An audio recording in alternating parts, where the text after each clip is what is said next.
Welcome to Old Calm Historian, your serene sanctuary where the stories of the past gently unfold. Listen closely.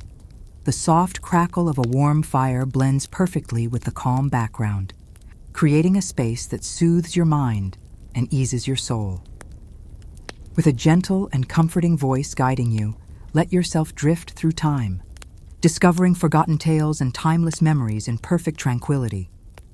If this peaceful journey resonates with you, please subscribe and join our community of calm explorers. Now, take a deep breath, relax, and let the gentle fire and soothing stories carry you into the past. The year was 1812. Europe trembled under the shadow of one man, Napoleon Bonaparte. To his followers, he was destiny incarnate, the child of revolution who had risen from obscurity to crown himself Emperor of France. To his enemies, he was a storm that devoured kingdoms. By this time, the map of Europe was no longer a mosaic of proud nations. It was a mirror reflecting Napoleon's ambition. From Spain to Poland, from the Alps to the Baltic, his armies had marched, conquered, and reshaped history. Yet for all his victories, one empire refused to bend: Russia. Napoleon, obsessed with control, could not tolerate defiance. He had crushed Austria, humbled Prussia, and bent Italy to his will. But Tsar Alexander I, ruler of Russia, had grown weary of France's dominance. Their alliance forged. Through fragile diplomacy after the Treaty of Tilsit in 1807 had begun to crack. Russia resented Napoleon's continental system, the economic blockade meant to strangle Britain's trade. It was a plan that hurt Russia's own economy more than Britain's. And in Alexander's heart, the flames of independence began to burn. In Paris, Napoleon paced restlessly through the halls of the Tuileries Palace. Maps of Europe spread across his desk like wounds waiting to be healed. His marshals watched him in silence as he traced his finger eastward, toward Moscow. The plan was audacious, madness even. But Napoleon believed he could force Russia back into his orbit, just as he had forced every other power before. He imagined a swift campaign, a display of might that would end with the Tsar kneeling in surrender. What he did not know was that this decision, this single march, would destroy his empire more completely than any enemy could. In the spring of 1812, the Grande Armée began to assemble, the largest army the world had ever seen. More than 600,000 men, drawn from every corner of Napoleon's empire. French veterans, German conscripts, Italian divisions, Polish lancers, even reluctant allies from Austria. It was a machine of conquest, stretching for miles. Along with them came an illusion, the illusion of invincibility. The soldiers sang songs of glory as they marched east, unaware that they were walking not into victory, but into the jaws of death. The roads of Poland turned to rivers of mud beneath the endless lines of men, horses, and wagons. Villages emptied as farmers fled before the army's hunger. Every step deeper into the east brought the French further from home and from reason. Napoleon himself, dressed in his simple gray coat, rode at the head of this leviathan, his face calm, but his eyes burning with the fever of destiny. He had crossed the Alps, defeated emperors, broken nations. How could Russia be any different? Yet even the air seemed to warn him. As the Grande Armée crossed the Niemen River on June 24, 1812, Napoleon paused on the bridge and said quietly, "The war has begun. From this day, fate is mine to command." But fate, as it turned out, had other plans. Across the vast plains of Russia, the Tsar's generals prepared not for battle, but for retreat. The strategy was simple and cruel. They would not meet Napoleon head-on. Instead, they would draw him deeper and deeper into the heart of Russia, burning everything behind them. Crops, villages, bridges, all reduced to ash. The land itself would become an enemy. It was the scorched earth policy designed to starve the invaders. Napoleon's soldiers marched forward through ghost towns and blackened fields, their stomachs empty and their hearts uneasy. They longed for a decisive battle, for the clash of drums and cannons, anything to end the endless march. But the Russians refused to fight. Weeks turned into months. The summer sun turned the roads to dust and the air to fire. Horses collapsed by the hundreds. The supply lines stretched impossibly thin. Even water grew scarce. Dysentery, exhaustion, and disease began to eat away at the army long before a single cannon fired. Still, Napoleon pressed on. Pride would not allow retreat. Every hardship was seen as temporary, every delay as another step toward inevitable triumph. In the stillness of night, officers whispered their doubts. Some urged caution, to halt, to regroup, to wait for winter to pass. But Napoleon, consumed by his belief in destiny, silenced them all. "We have come too far to turn back," he said. "Moscow will open her gates to us. One more push, and the Tsar will come to terms." The men cheered, but in their hearts, many no longer believed. By late August, the Grande Armée finally met resistance near a small town called Smolensk. The Russians fought fiercely, but again retreated, leaving the city in flames. The French entered Smolensk in triumph, only to find nothing but ashes, corpses, and the stench of burning grain. The victory was hollow. The soldiers looted what they could, but hunger still gnawed at them. The air was thick with smoke, and with it came a whisper: "Winter is coming." In the Tsar's war councils, there was dissent too. Many Russian generals urged Alexander to negotiate. The French army was enormous. The destruction of the land was unbearable.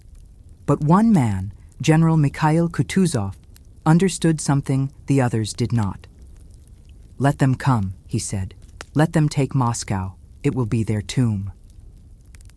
Meanwhile, in the French camp, morale began to crack. Thousands deserted. Horses died faster than they could be replaced. Uniforms turned to rags. And yet, Napoleon's messengers still carried letters back to Paris proclaiming that victory was near. He wrote to his wife, Marie-Louise, "All goes well, my dear. In a few weeks, I shall be in Moscow, and peace will follow." He believed his own illusions, and that belief would cost him everything. The closer the army came to Moscow, the more the land seemed to resist them. Fields turned barren. Streams dried up. The forests whispered with unseen movement. Russian partisans striking at night, burning wagons, slitting throats, vanishing like ghosts. The Grande Armée was no longer an army. It was a shadow staggering eastward, living on hope and memory. And then, at last, in the fading summer light of September 7th, 1812, near the village of Borodino, the Russians finally stood their ground. The greatest battle of the campaign was about to begin. But that would be another story. Scene fades to black, sound of distant thunder mingling with the echo of drums. Dawn rose over the Russian plains like a dying ember. The horizon burned crimson, not from the sun, but from the smoke of 1,000 campfires, from the powder of muskets waiting to ignite. The date was September 7th, 1812, and near the small village of Borodino, two worlds stood ready to collide. On one side, Napoleon's Grande Armée, weary, hungry, yet unbroken, 130,000 men. Cannons lined like iron serpents across the fields, banners torn but still proud. On the other, General Kutuzov's Russian army, 20,000 strong, battered but resolute, standing before Moscow's gates, ready to die on their own soil. Between them lay a sea of death waiting to be claimed. As the morning mist lifted, Napoleon stood upon a small hill, his telescope fixed upon the Russian positions.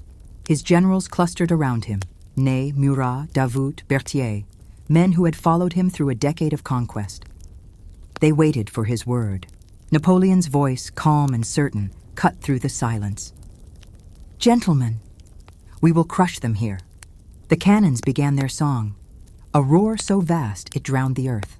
The fields of Borodino vanished under clouds of fire and iron. Thousands of cannonballs screamed across the plains, tearing through men and horses alike. The air was thick with smoke and dust. The ground shook as if the world itself were being unmade. The French infantry advanced in waves, bayonets glinting like silver teeth. Every step forward cost blood. Every hill won was taken again by the Russians, their lines bending, but never breaking. For 7 hours, the two armies clawed at each other across the burning fields. Men fell in heaps, crushed by artillery, hacked apart by sabers. The great redoubt, the fortress at the center of the Russian line, became a slaughterhouse.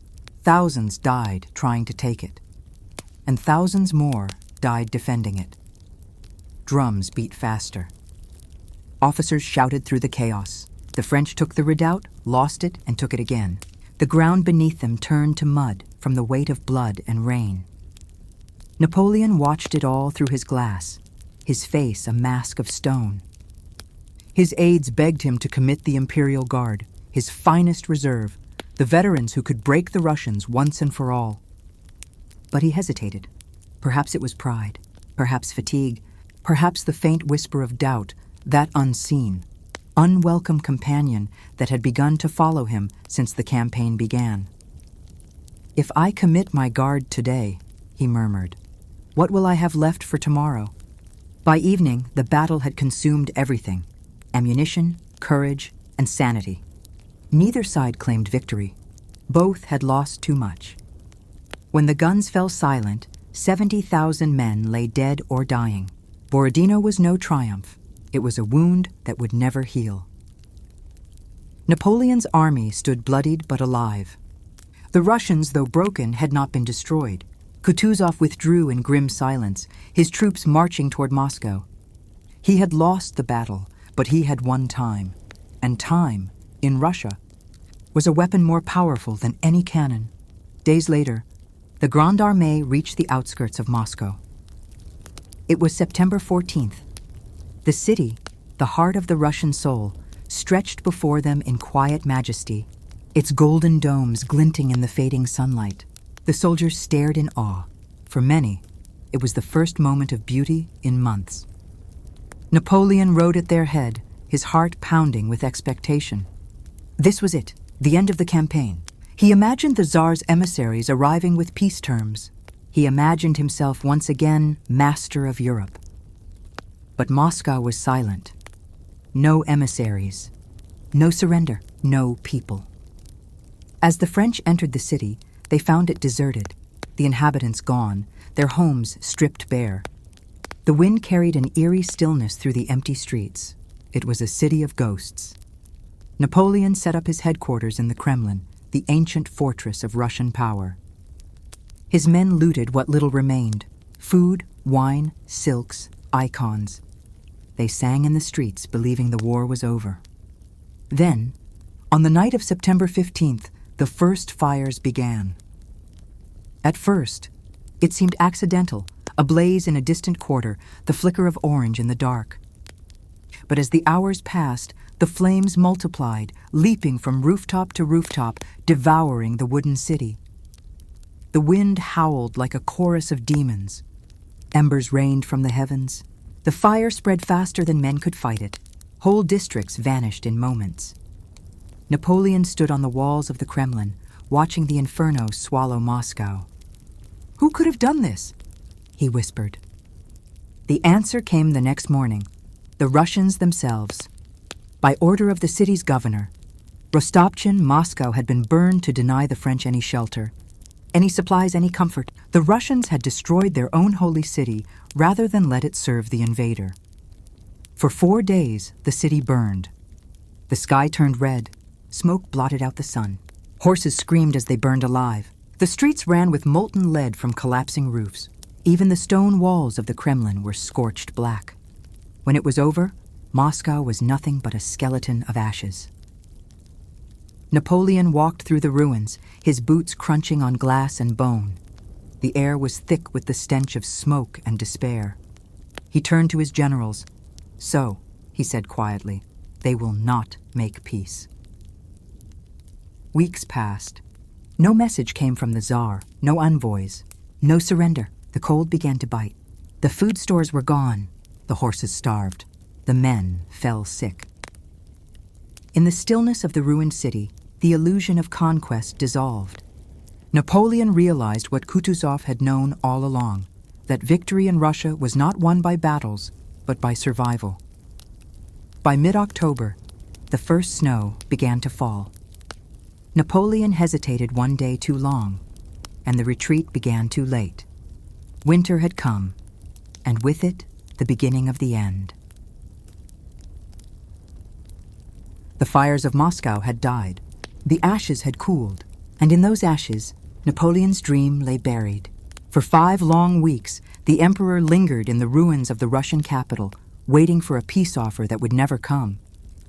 His messengers sent pleas to Tsar Alexander. None returned. Letters to Paris grew darker, desperate, uncertain.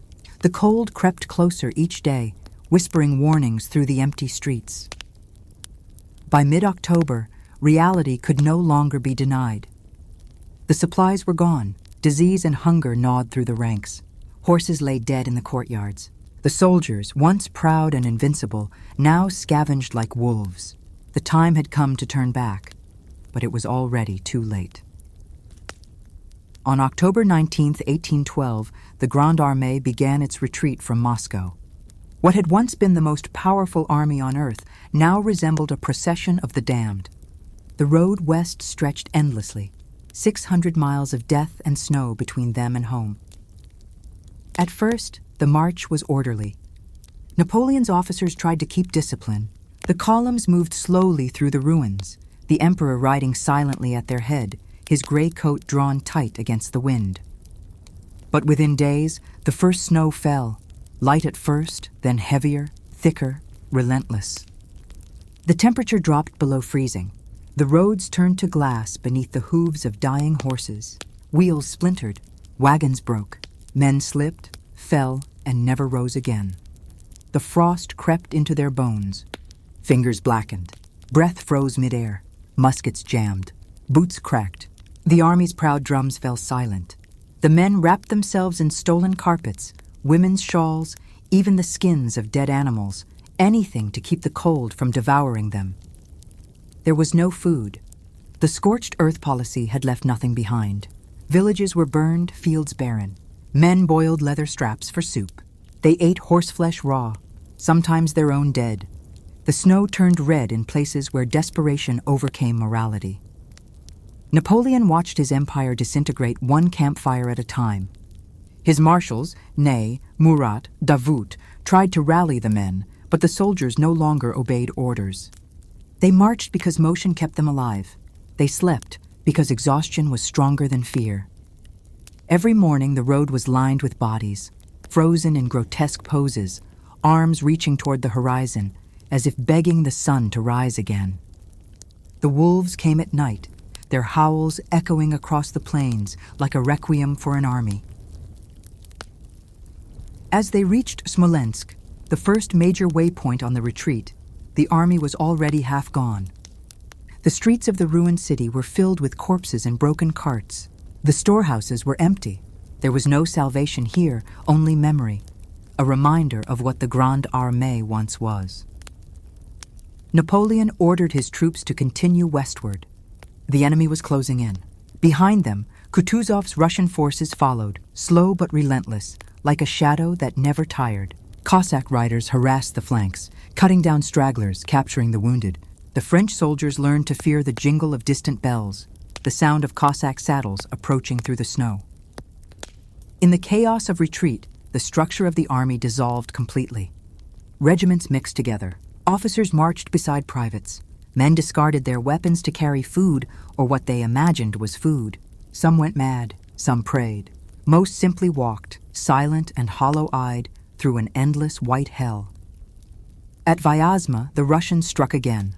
Artillery from the hills, cavalry from the forests. The French fought like cornered beasts, desperate, savage. The snow was trampled to slush by blood and iron. When the battle ended, tens of thousands lay dead. Napoleon's army was bleeding out faster than he could save it. By early November, the temperatures plunged to minus 20 degrees Celsius. Frostbite claimed more soldiers than bullets ever could. The wounded begged to be left behind. Entire divisions vanished overnight. Horses froze standing upright. The survivors tore flesh from their carcasses before the bodies fell. Napoleon himself, though shielded by his guards, was no longer the Titan of Austerlitz or Jena. His face was pale, his voice hoarse. He no longer rode ahead but stayed within the column, silent, wrapped in furs. He had become a man haunted by the ghost of his own ambition. Then came the crossing of the Berezina River, the moment when the Grande Armée's suffering reached its peak. November 26, 1812, they reached the frozen banks of the Berezina. The river was half ice, half water, an impassable death trap. On the far side, Russian forces waited, cannons ready. Behind them, more Russians approached. The French were trapped, caught between ice and fire. Napoleon's engineers, shivering and half-starved, worked through the night to build makeshift bridges from whatever materials they could find. They chopped down trees, tore apart wagons, even used dead horses for support beams. The air was thick with smoke, gunpowder, and prayers. At dawn, the Russians opened fire. Cannonballs smashed into the ice. Men fell into the freezing water, their screams cut short by the cold. The bridges swayed under the weight of thousands, creaking, collapsing, burning. Soldiers trampled each other in blind panic. Horses reared, wagons overturned, muskets and drums sank beneath the ice. It was not a battle. It was an apocalypse. And yet, somehow, Napoleon escaped. His bodyguards forced a path across the bridge as chaos consumed the army behind him. He crossed the Berezina, but at a price. Of the 600,000 who had marched into Russia 5 months before, barely 50,000 remained. As the remnants staggered west, the emperor's illusion of control finally shattered. His once mighty army was gone, devoured by winter, by hunger, by his own pride. The snow fell endlessly, covering the corpses, the broken wagons, the lost banners. The road to Paris was lined with ghosts. On December 5th, 1812, Napoleon left the army in secret, boarding a small sleigh bound for France. His generals watched in silence as their emperor vanished into the blizzard. Some cursed him, others pitied him. None truly understood him. When news of the retreat reached Europe, it was as if a god had fallen. The myth of invincibility was dead. The nations of Europe, once cowed into submission, rose again. Prussia, Austria, Britain, all turning their eyes toward vengeance. The great French Empire, which had once seemed eternal, began to crumble. For the soldiers left behind in Russia, there was no empire, no glory, no home, only survival. They wandered through the snow in silence, the stars above cold and indifferent. The last of them crossed the Niemen River in December, the same river they had crossed in triumph 6 months earlier. Now they crossed it as ghosts. Napoleon's invasion of Russia had begun with 600,000 men. Less than 1 in 10 returned. The rest were swallowed by the endless white. And thus ended one of history's greatest blunders, not in fire, not in conquest, but in silence. The silence of snow falling over an empire's grave. When the frozen remnants of the Grande Armée staggered out of Russia, Europe could hardly believe it. The man who had once seemed invincible, the emperor who had rewritten the map of the continent, had been brought to his knees not by armies, but by snow, hunger, and his own ambition. Word of the catastrophe spread like wildfire. From London to Vienna, from Berlin to Madrid, bells rang not in mourning, but in triumph. The spell of Napoleon was broken. In Paris, whispers filled the salons and corridors of power. For years his victories had silenced dissent, but now those voices returned, sharp, fearful, and hungry for revenge. The people had once called him a savior. Now they began to wonder if he had doomed them all. His ministers tried to hide the scale of the disaster, but rumors could not be silenced. 600,000 had marched to Russia. Fewer than 50,000 had returned. Mothers wept. Wives stared at empty doorways. France, once filled with the sound of drums and parades, was now filled with silence. Napoleon himself returned quietly, arriving in Paris before his own army. He had raced across Europe in disguise, leaving his men to their fate. When he appeared at the Tuileries Palace, gaunt and pale, even his closest allies were shocked by the change in him. His uniform hung loose on his frame, his eyes were sunken, his voice subdued. The emperor, who had once filled rooms with the force of his will, now spoke in whispers. But even in defeat, his mind did not rest. Within hours of his return, he was already planning, reorganizing, rebuilding, convincing himself that one campaign could erase the horror of the last. The Europe he had left behind, however, was no longer the same. His enemies saw their chance. Russia called for vengeance. Prussia rose in revolt. Austria, weary of subjugation, turned its back on him. Britain poured gold into new coalitions. The tide of history that had carried Napoleon upward for a decade now turned against him with equal fury. By 1813, as the snows melted from the graves of the fallen, the drums of war sounded again. Napoleon raised new armies, filling the ranks with boys barely old enough to hold muskets. He still believed in his star, that strange burning faith that had guided him since the days of the Revolution. And at first it seemed his genius had returned. At Lutzen, Bautzen, and Dresden, he won battles once more, but they were hollow victories. His troops lacked the veterans, the discipline, the fire that had made the Grande Armée unstoppable. He was fighting ghosts, the ghosts of his own past glories. Then came the Battle of Leipzig, the so-called Battle of Nations. In October 1813, more than 500,000 soldiers clashed in the heart of Germany. It was the largest battle Europe had ever seen. For 3 days, the sky was filled with smoke and thunder. Napoleon fought like a man possessed, maneuvering his dwindling forces with brilliance. But the numbers were against him. One by one, his allies deserted him. The Saxons turned their guns on their former comrades. The bridges collapsed under retreating troops. The river beneath ran red. When it ended, Napoleon had lost again. His empire began to crumble piece by piece. By the spring of 1814, enemy armies marched on Paris. For the first time in his reign, war had reached the heart of France. The emperor's once loyal marshals began to doubt. Murat abandoned him. Bernadotte, once a French general, now fought for Sweden against him. The legend of Napoleon was dying, but the man still refused to yield. He fought until the very end, until the cannons were close enough for him to hear them from the palace windows. Only when the truth became undeniable did he finally speak the words none had ever imagined he would say, "I abdicate." On April 6, 1814, Napoleon Bonaparte renounced the throne of France. The Emperor of Europe became a prisoner of Europe. The victors exiled him to Elba, a tiny island off the Italian coast, a speck of rock for a man who had once ruled from Lisbon to Warsaw. For the first time in decades, Europe exhaled. Kings returned to their thrones. Diplomats gathered in Vienna to redraw the map he had shattered. The world seemed to believe that the age of Napoleon was over. But destiny had not yet finished with him. On Elba, Napoleon's restless spirit refused to die. He studied reports, built gardens, reformed the island's economy, even trained a small personal guard. But his eyes remained fixed on France.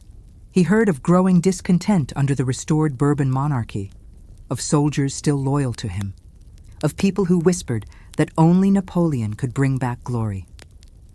In February 1815, he made his decision. With a handful of men, he boarded a small ship and sailed through the night toward France. It was madness, yet it worked. When he landed near Cannes on March 1st, the royal troops sent to arrest him instead joined him. As he marched north, thousands more rallied to his side. By the time he reached Paris, the king had fled. Napoleon was emperor once again. The world watched in disbelief. They called it the 100 Days, one final blaze before extinction. But Europe, united by fear, prepared for war once more. In June 1815, near a small Belgian village called Waterloo, Napoleon faced his fate. The battle was fierce, confused, and cruel. He fought with the same brilliance that had once made him a legend, but luck, that old companion of his youth, had abandoned him. Rain turned the fields to mud, Orders went astray, and when the Prussian army arrived late in the afternoon, the French line broke. By nightfall, it was over. The Emperor's last army dissolved into chaos. Napoleon fled the field in silence, the sound of cannon fading behind him. For a brief moment, he considered escape. To America, perhaps, or to some distant shore where his name still carried awe. But there was nowhere left to run. On July 15, 1815, he surrendered to the British. This time, there would be no Elba, no second return. The victors sent him to St. Helena, a lonely island in the middle of the Atlantic Ocean, thousands of miles from any shore. The sea surrounded him like an endless prison wall. There, in a small damp house on a windswept hill, the Emperor of the French spent the last 6 years of his life. The man who had commanded millions now counted the footsteps of his guards. He spoke often of the past, of Italy, of Egypt, of Austerlitz, moments when the world had seemed his to shape. He dictated his memoirs, hoping to control how history would remember him. Some days he dreamed of returning. Other days, he stared silently at the sea, his body wasting away, his mind wandering through the ruins of his own legend. He died on May 5, 1821, at the age of 51. Those who attended his final hours said that his last word was France. And so ended the life of Napoleon Bonaparte, a man who rose higher, fell harder, and burned brighter than perhaps any other in history. His invasion of Russia had been meant to secure his empire forever. Instead, it destroyed it. The snow and ice of that campaign became his true tomb, far more than the stone grave he would later receive in Paris. The mistake was not in marching east. It was in believing that the will of one man could bend the laws of nature, could command the elements, could conquer the world itself. History is filled with men who believed they could shape destiny. But destiny, as always, has the last word. And that is why, when we speak of history's greatest blunders, we speak not only of the battles lost or the empires that fell, but of the arrogance that blinded them, the certainty that greatness could not fail. For in the snows of Russia, in the ruins of Moscow, and on the lonely cliffs of St. Helena, one truth remained eternal, that even the greatest among us are still only human. The death of Napoleon did not end his story. In many ways, it was only the beginning of his myth. When news of his passing reached Europe, a strange silence fell over the continent that had once trembled at his name. In the great capitals, London, Vienna, Berlin, St. Petersburg, ministers and kings exchanged glances of quiet satisfaction. The nightmare that had haunted them for 2 decades was finally gone. The man who had toppled thrones and redrawn borders was now nothing more than a memory, buried beneath a foreign sky. But among the people, in the taverns, the marketplaces, the smoky barracks of old soldiers, there was no triumph. There was something else, a melancholy that words could barely describe. For though Napoleon had brought endless war, he had also brought glory, pride, and the illusion of destiny. France had stood taller in his shadow than in centuries of monarchy, and now that shadow was gone. In Paris, crowds gathered before the cafes along the boulevards, whispering his name as though speaking it aloud might bring punishment. The Bourbon monarchy had returned, stiff and cold, trying to pretend that the Revolution and Napoleon had never happened. But ghosts cannot be buried so easily. On walls and alleyways, someone began to write in chalk, "Vive l'Empereur." It was not rebellion yet, but memory, and memory can be more dangerous than any army. Across Europe, his legend began to take shape. Painters imagined him not as the conqueror who had drenched nations in blood, but as a tragic hero, a fallen titan betrayed by fate. Writers romanticized his genius. Poets wrote verses about his exile, comparing him to Prometheus, chained by the gods for daring to steal their fire. The same monarchs who had feared him most now secretly studied his campaigns, his tactics, his charisma. Even his enemies could not deny his brilliance. Time, as always, began its quiet work of transformation. The man who had been called a monster became a mystery. The name Napoleon stopped meaning just a ruler. It became an idea. Ambition, destiny, greatness, pride, all of it condensed into one human symbol. On St. Helena, his tomb became a shrine. British guards stood watch, but pilgrims came from across the world, some in secret, some in defiance, to leave flowers, letters, or a handful of French soil. They said that his spirit still walked the island on stormy nights, staring out to sea, whispering to the waves. Decades passed. Europe changed. The old order he had once shattered reassembled itself in new forms. The Congress of Vienna, meant to restore stability, had merely frozen the continent in an uneasy balance of power.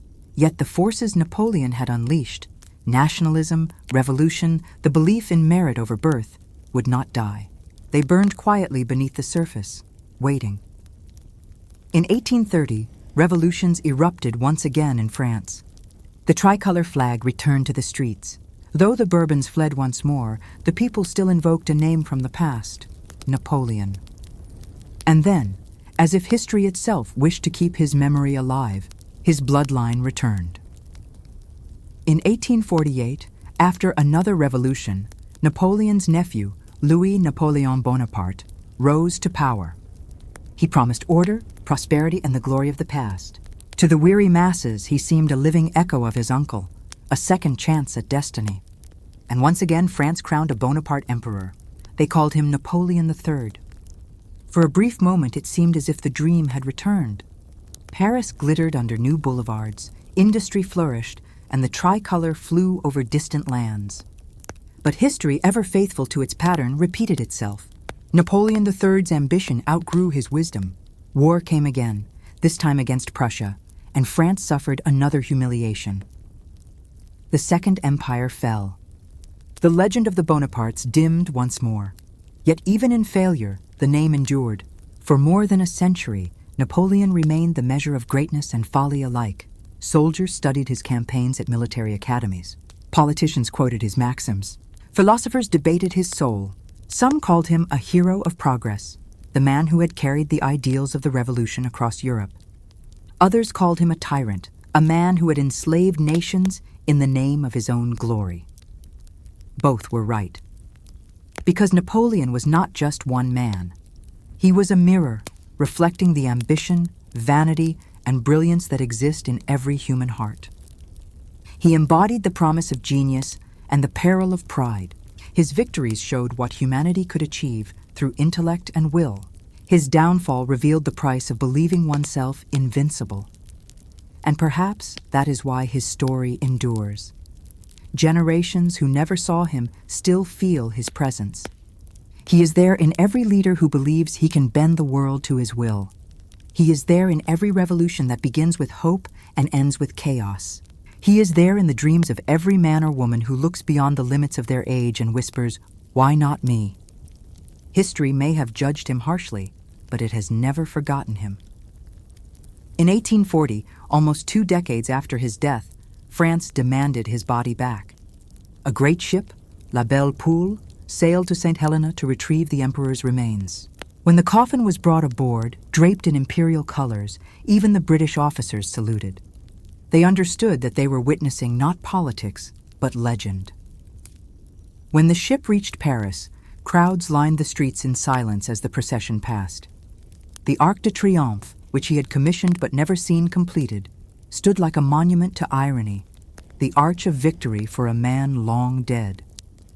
The coffin was taken to the Invalides, where it rests beneath a golden dome to this day. Visitors still descend into that circular crypt, surrounded by the names of his greatest victories, Austerlitz, Marengo, Wagram, Jena, carved in stone. Above him burns an eternal light, and below, the man who once ruled Europe sleeps in crimson marble. Some whisper prayers, others simply stare, and all, in their own way, feel the weight of history pressing down upon them. For Napoleon's story is not just the story of a general or an emperor. It is the story of human nature itself, of how far we are willing to go for glory, how easily we confuse destiny with desire, and how difficult it is to know the difference between greatness and madness until it is too late. The empires he built have long since vanished. The kings who cursed his name are dust, but the questions he raised still echo. What makes a hero? What defines a tyrant? And can one man truly change the course of the world? Or does the world, in the end, always change the man? If you walk the streets of Paris on a quiet night and listen closely near the Seine, some say you can still hear the faint echo of horses' hooves, the whisper of a command, the rustle of banners. The city remembers, for in every age, someone will rise, believe they can command history, and learn, as Napoleon did, that history commands us all. The death of Napoleon marked the end of an age, but not the end of his influence. Europe had defeated the man, but it could not escape his shadow. For decades after his fall, every government, every revolution, every army that rose or fell across the continent did so beneath the lingering presence of his ghost. At the Congress of Vienna in 1815, kings and diplomats sat around long tables, sipping wine and redrawing the map he had once torn apart. They spoke of restoring order, of building a lasting peace that would erase the memory of revolution and war. The mapmakers used rulers and compasses, tracing lines that ignored language, culture, and hope, dividing nations as if they were pieces of cloth.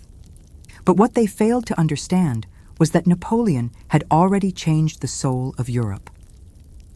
Before him, people had been subjects, loyal to kings, bound by tradition. After him, they began to think of themselves as citizens, as nations, as something more than the property of monarchs. His conquests, meant to glorify France, had spread ideas that no army could ever destroy: liberty, equality, the right to rise by merit rather than birth. Even when he became a tyrant, the ideas of his youth survived him, and those ideas began to smolder beneath the polished marble of Vienna's palaces. From Spain to Poland, from Italy to the Balkans, whispers turned into songs, and songs into revolts. Nationalism, the belief that a people should rule themselves, began to grow like wildfire. Ironically, the man who had once sought to unite Europe under his rule had instead taught Europe how to resist any master. In Italy, young men gathered in secret societies, the Carbonari, lighting candles before portraits of Napoleon and swearing oaths to drive out foreign kings. They saw in him not the emperor who had used them, but the liberator who had awakened their pride. In Germany, poets and philosophers debated his legacy. Some cursed him for the destruction he had brought. Others thanked him for awakening a German spirit that had long lain dormant under the patchwork of petty states. Prussia, humiliated by Napoleon's armies in 1806, began to rebuild itself with a new purpose. Its generals studied his campaigns obsessively, learning from his mistakes as much as from his triumphs. The idea of a modern, disciplined, and unified military was born in the shadow of his defeat. In time, this would give rise to a new empire, one far more efficient, far more dangerous, the German Empire of Otto von Bismarck. Napoleon's hand was in everything, even in the things he never touched. The Code Napoleon, his system of civil law, became the foundation of modern legal systems across Europe and beyond. It declared that all men were equal before the law, that property was sacred, and that birth alone conferred no privilege. For kings, it was poison. For commoners, it was liberation. Even the British, who had fought him for 20 years, quietly borrowed from his reforms. The armies that rose after him no longer marched like medieval hosts, but like machines. His system of corps organization, his emphasis on speed, logistics, and total mobilization, these became the standard for every future general. By the time of the Crimean War, and later the Franco-Prussian War, every commander fought in some way under his influence. He had not just fought wars, he had changed the nature of war itself. But if Napoleon had changed the world was not finished changing in response. The very nationalism he had unleashed would become both a banner of freedom and a curse of division. In 1848, Europe erupted once again. From Paris to Vienna, from Budapest to Prague, the people rose in revolt. Barricades filled the streets, red flags waved in the smoke, and the cry of liberty echoed across the continent. Students quoted his speeches, workers carried his image on banners, veterans of his old armies limped back into the fight, seeing in the chaos a last echo of their youth. For a moment, it seemed as if the world Napoleon had dreamed of, a world ruled by talent and merit, might finally emerge. But as always, reality betrayed idealism. Kings fled, but new ones soon replaced them. Republics rose, then crumbled. The dream turned to dust, but the memory endured. The most remarkable thing about those revolutions was not their failure, but the unity of their imagination. Every rebel, from the barricades of Paris to the fields of Lombardy, spoke the same language, the language Napoleon had taught Europe, the language of destiny, struggle, and self-determination. In the decades that followed, that same spirit transformed the map once again. Italy united under Garibaldi and Cavour, Germany under Bismarck, Greece under its own revolutionaries. Even in distant lands, in Latin America, leaders like Bolivar and San Martin invoked Napoleon's example as they threw off the chains of empire. The Corsican's dream had traveled far beyond Europe. His shadow now stretched across the oceans. Yet, as the 19th century wore on, another shadow grew, darker, colder. The nationalism that had once inspired liberation began to breed rivalry. Nations, newly born and hungry for pride, began to compete, for colonies, for industry, for power. The map that Napoleon had once set ablaze with conquest was now covered in flags and borders drawn with trembling hands. And then, a century after his rise, the seeds he had sown bore their most terrible fruit. In 1914, Europe once again marched to war, a war unlike any the world had ever seen. The trenches of the First World War were filled with the echoes of Napoleon's voice.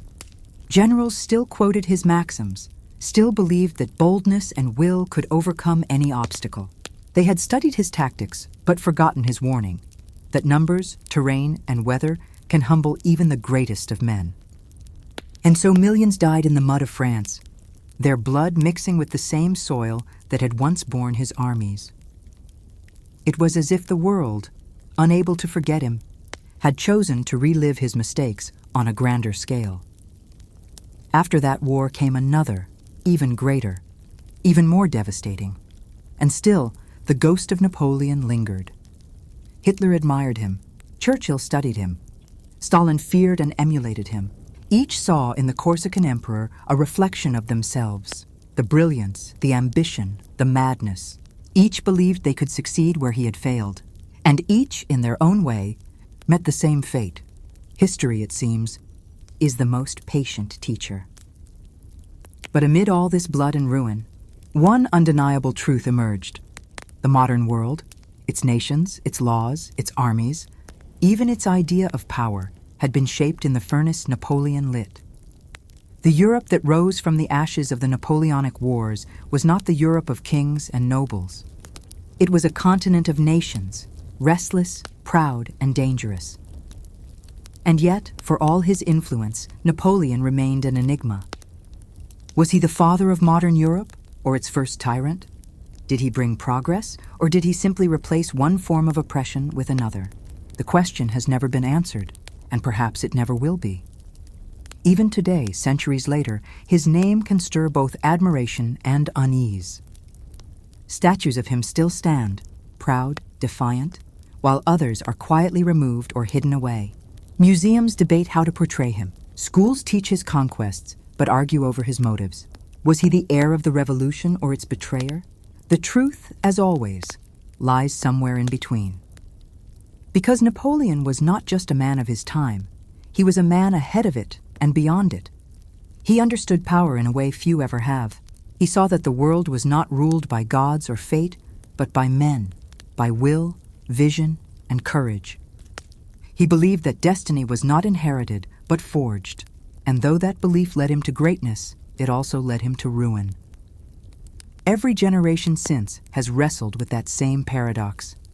The balance between ambition and restraint, between vision and hubris, between the dream of changing the world and the cost of trying.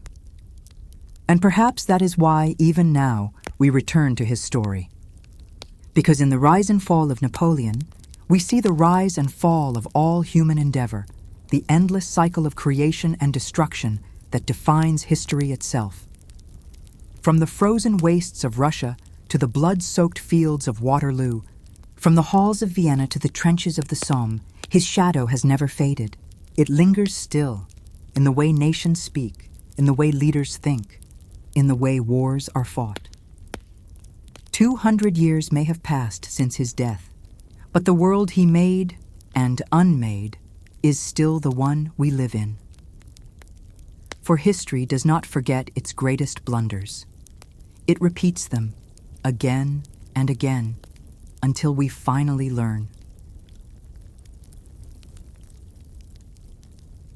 Long after Napoleon's body had turned to dust beneath the gilded dome of Les Invalides, his presence still haunted the world.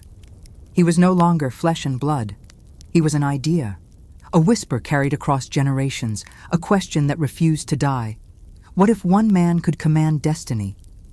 As the 19th century gave way to the 20th, the world Napoleon had helped create began to change beyond recognition. Steam, iron, and electricity replaced horses and sabers. Empires stretched across continents. Men communicated across oceans in seconds. Yet behind all the inventions and progress, the old hunger for power, the very hunger that had driven Napoleon, still burned in the hearts of those who ruled. In the marble halls of Berlin, London, and St. Petersburg, new emperors studied the old one. The German Kaiser, Wilhelm II, admired Napoleon's discipline and ambition, seeing in him the perfect model of a man who bent a nation to his will. The British Empire, though victorious against him, borrowed his efficiency, his centralized command, his understanding of propaganda and spectacle. And in Russia, Tsar Nicholas II kept portraits of Napoleon in his private study, a reminder that even autocrats could be toppled by the tides of revolution. Everywhere, the ghost of the emperor seemed to whisper the same lesson, that greatness was not inherited, it was seized. But the 20th century would take that lesson and twist it into something darker. In the 1920s and 30s, as Europe staggered from the ruins of the First World War, new men rose who saw themselves as heirs to Napoleon's will. In Italy, a journalist named Benito Mussolini wrapped himself in the rhetoric of empire. He spoke of destiny, of reviving the glory of Rome, of creating a new world order under a single unyielding will. He marched through the streets like a Caesar reborn. Yet behind the parades and flags lay the same illusion that had consumed the Corsican, that one man could bend a nation, and history itself to his command. In Germany, another man studied Napoleon not just as a general, but as a myth.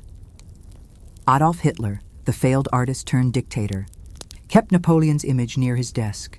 He read and reread accounts of his campaigns, fascinated by the way the French emperor had risen from obscurity to dominate the world. Hitler saw in him a mirror, the same obsession with destiny, the same hatred of weakness, the same belief that the masses could be molded by will alone. But he learned the wrong lessons. Where Napoleon had built an empire of laws and armies, Hitler built one of terror and lies. Where Napoleon sought to civilize, Hitler sought to destroy. And like Napoleon, he believed that history itself favored the bold, that fortune belonged to those who dared the impossible. But as Russia had once humbled the emperor, so too would it break the Führer. The snows of 1812 and 1943, Borodino and Stalingrad, became mirrors of one another. Different men, same hubris, same ruin. It was as though history itself had decided to repeat Napoleon's fall, just to prove that men never truly learn. Even in the East, his shadow reached far. In Japan, the Meiji leaders who transformed their nation from a feudal society into a modern empire studied Napoleon's methods of organization, education, and military reform. They admired how he had unified a divided nation under a single vision, and they too would march toward empire, and like him, find destruction waiting beyond the horizon. Napoleon's influence was not limited to tyrants. It reached the very fabric of democracy itself. Modern leaders learned from his ability to command loyalty, to speak directly to the people over the heads of politicians and elites. His mastery of image, the way he used art, newspapers, and ceremony to build his legend, became the blueprint for modern political communication. Presidents, revolutionaries, and populists alike studied the emperor's charisma as a science.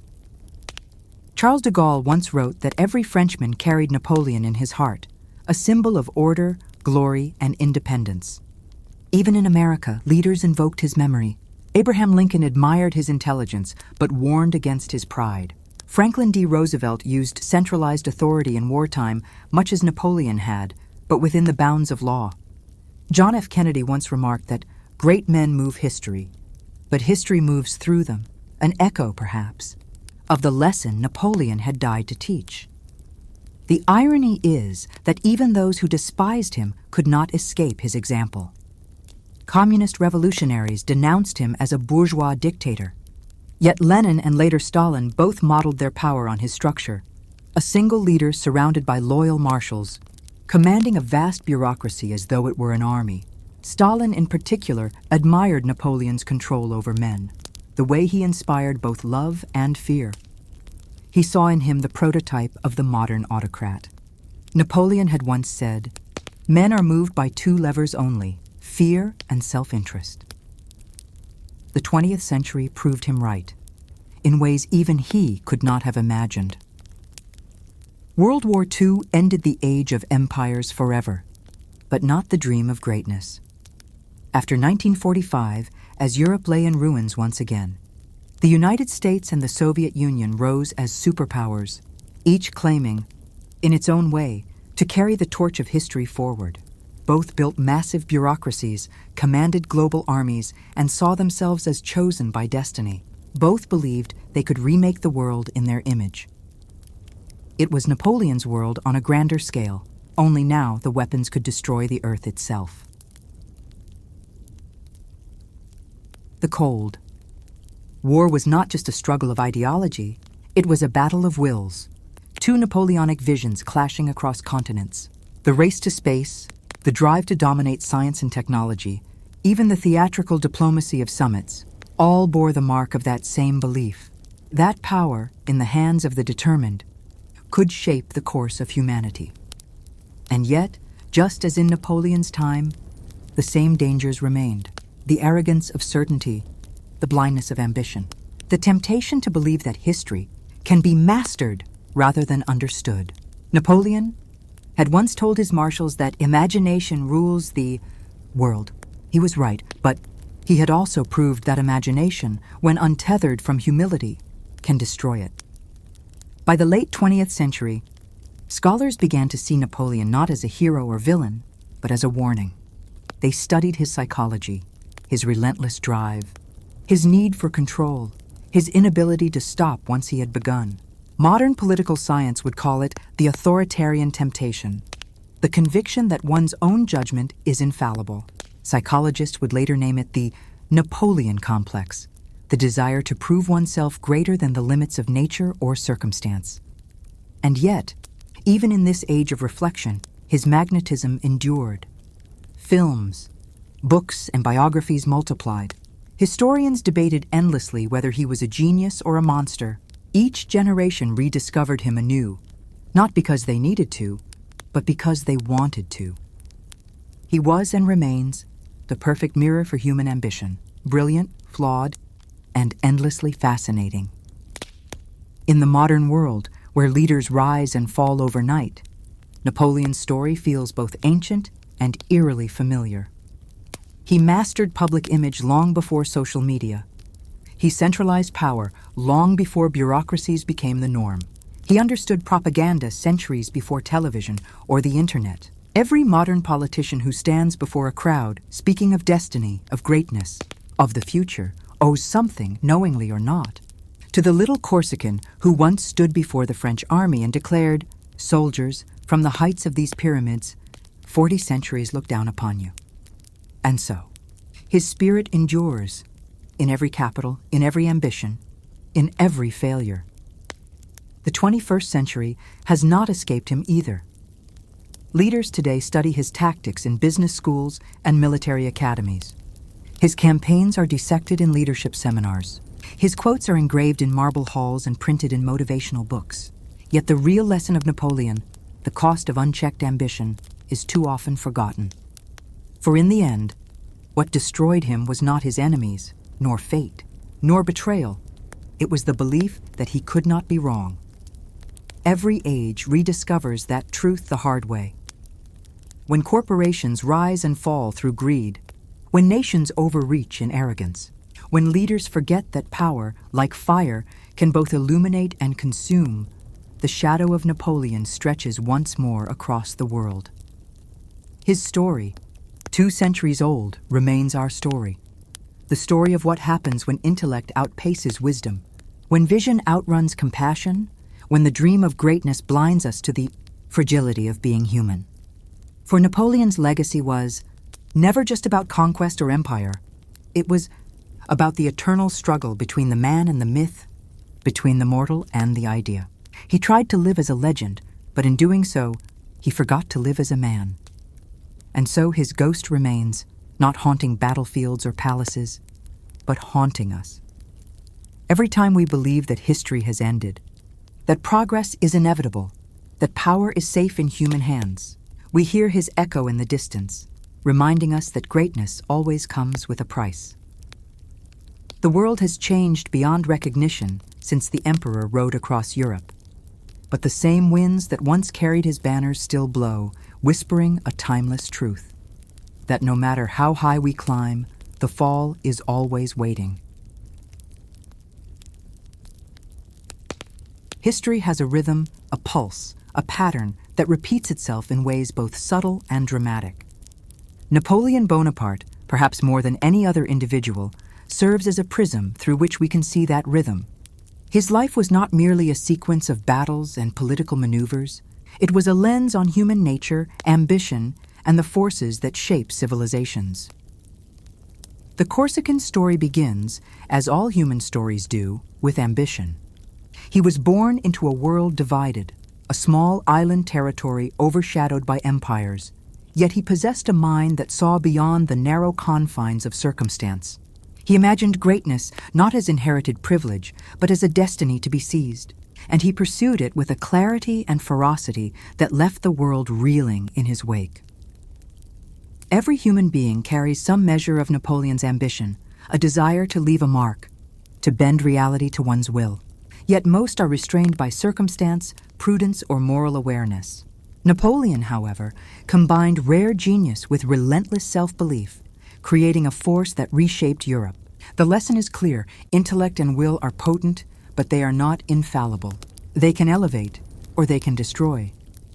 We see the consequences of unchecked ambition in the frozen wastes of Russia. Napoleon's decision to invade was not merely a military campaign. It was a collision between human desire and natural law. He believed that strategy, logistics, and bravery could overcome weather, distance, and time. He was wrong. The frost, starvation, and relentless Russian resistance were indifferent to his genius. And yet, the same hubris that doomed him also illuminates a universal truth. Human ambition often outpaces human understanding. From this perspective, the Grande Armée's retreat becomes more than history. It becomes philosophy. The snow-covered plains of Eastern Europe are a reminder that nature, or circumstance, will always test human limits. Great men may rise, but no man can escape the consequences of misjudgment. Napoleon's empire, like all empires built on audacity rather than humility, was destined to fracture. But philosophy is not limited to caution. Napoleon also teaches the power of vision. In every battlefield, every decree, every reform, we see a mind capable of synthesizing immense complexity, politics, logistics, culture, law, into a coherent direction. Leadership is not merely authority. It is vision in action. The modern world, from armies to corporations, owes its structures, hierarchies, and strategies in part to his innovations. Consider the Code Napoleon, which survives today in numerous legal systems. It represents a radical idea. that law can be codified, standardized, and rationalized for the benefit of society, not merely for the convenience of rulers. In this, Napoleon transcends the battlefield, becoming a philosopher of order, a thinker who sought to impose reason upon chaos. Yet even reason has its limits. In Russia, in Spain, in Leipzig, the code could not shield men from the raw, unpredictable forces of life. Therein lies the lesson. Even the most brilliant intellect cannot fully master the world, only navigate it. Napoleon's life is also a meditation on human psychology.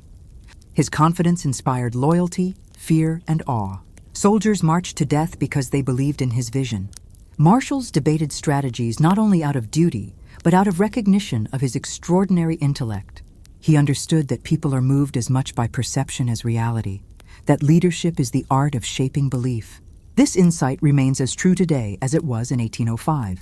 CEOs, politicians, military commanders, and revolutionaries all employ versions of the same principle. Perception governs action. Yet psychology alone cannot explain his legacy. There is a moral dimension, a lesson about the cost of pride. Napoleon believed himself invincible, and the world taught him otherwise.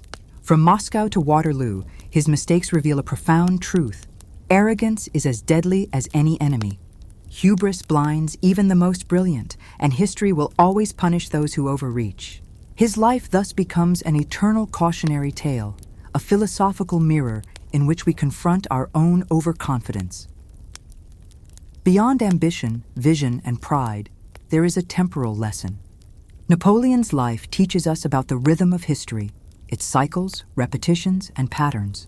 Great individuals rise in times of chaos, exploit the gaps in social, political, and economic structures, and often overextend themselves.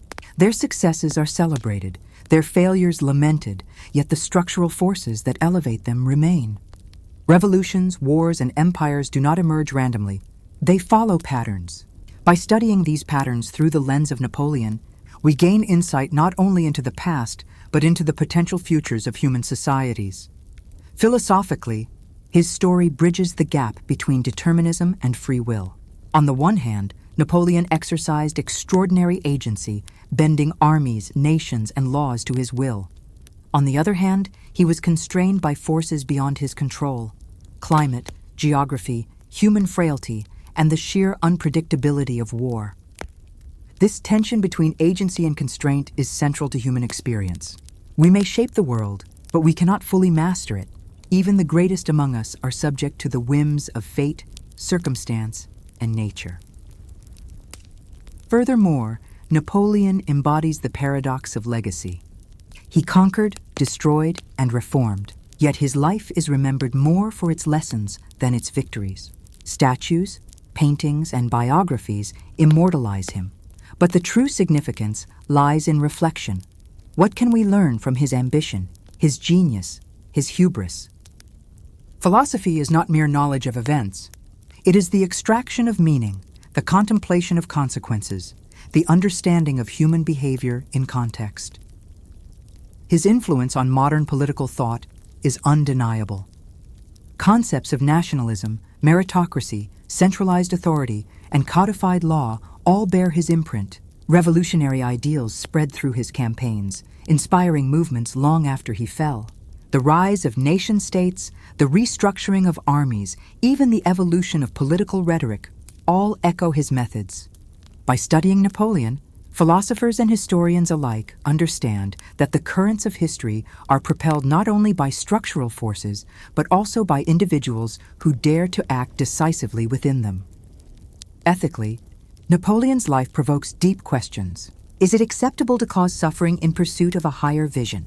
Can the ends justify the means when ambition and destiny collide? His campaigns killed hundreds of thousands, yet they also unified nations, spread legal reform, and ignited revolutionary thought. The tension between morality and pragmatism, between consequence and intention, is crystallized in his story. He compels us to confront uncomfortable truths, that human progress is inseparable from human cost, and that greatness often demands both brilliance and cruelty. Beyond ethics, politics, and philosophy, there is a metaphysical dimension. Napoleon challenged the traditional limits of possibility, not merely in war, but in human aspiration. He was a man who dared to believe that history could be shaped by will alone. His failures are reminders that reality resists domination. His successes are reminders that human potential, when fully realized, is extraordinary.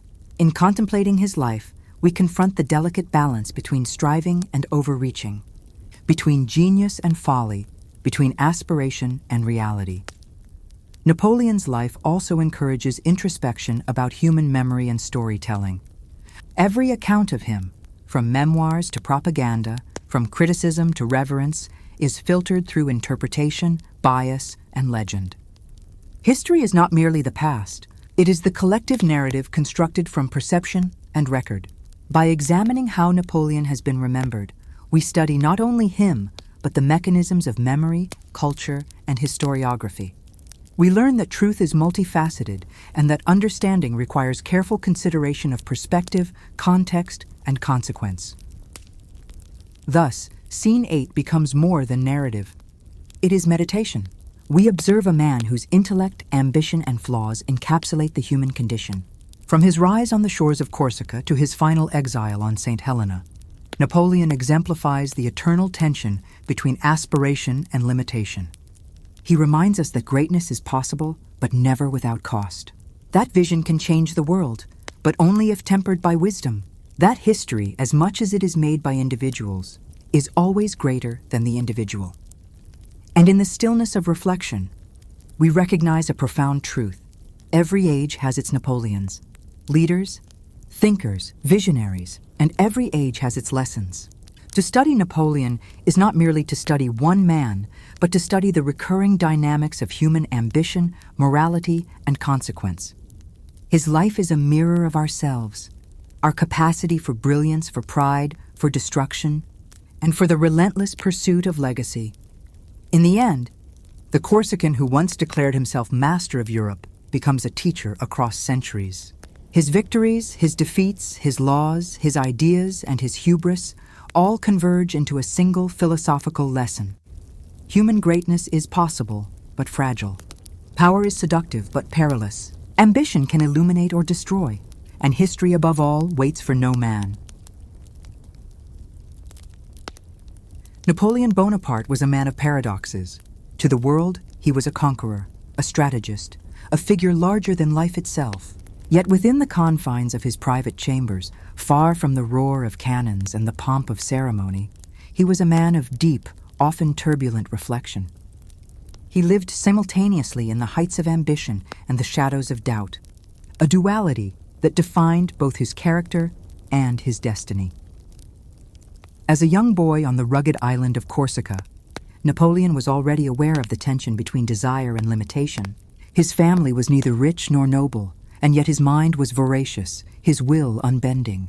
His early letters reveal a precocious intellect, coupled with a determination to rise above circumstance.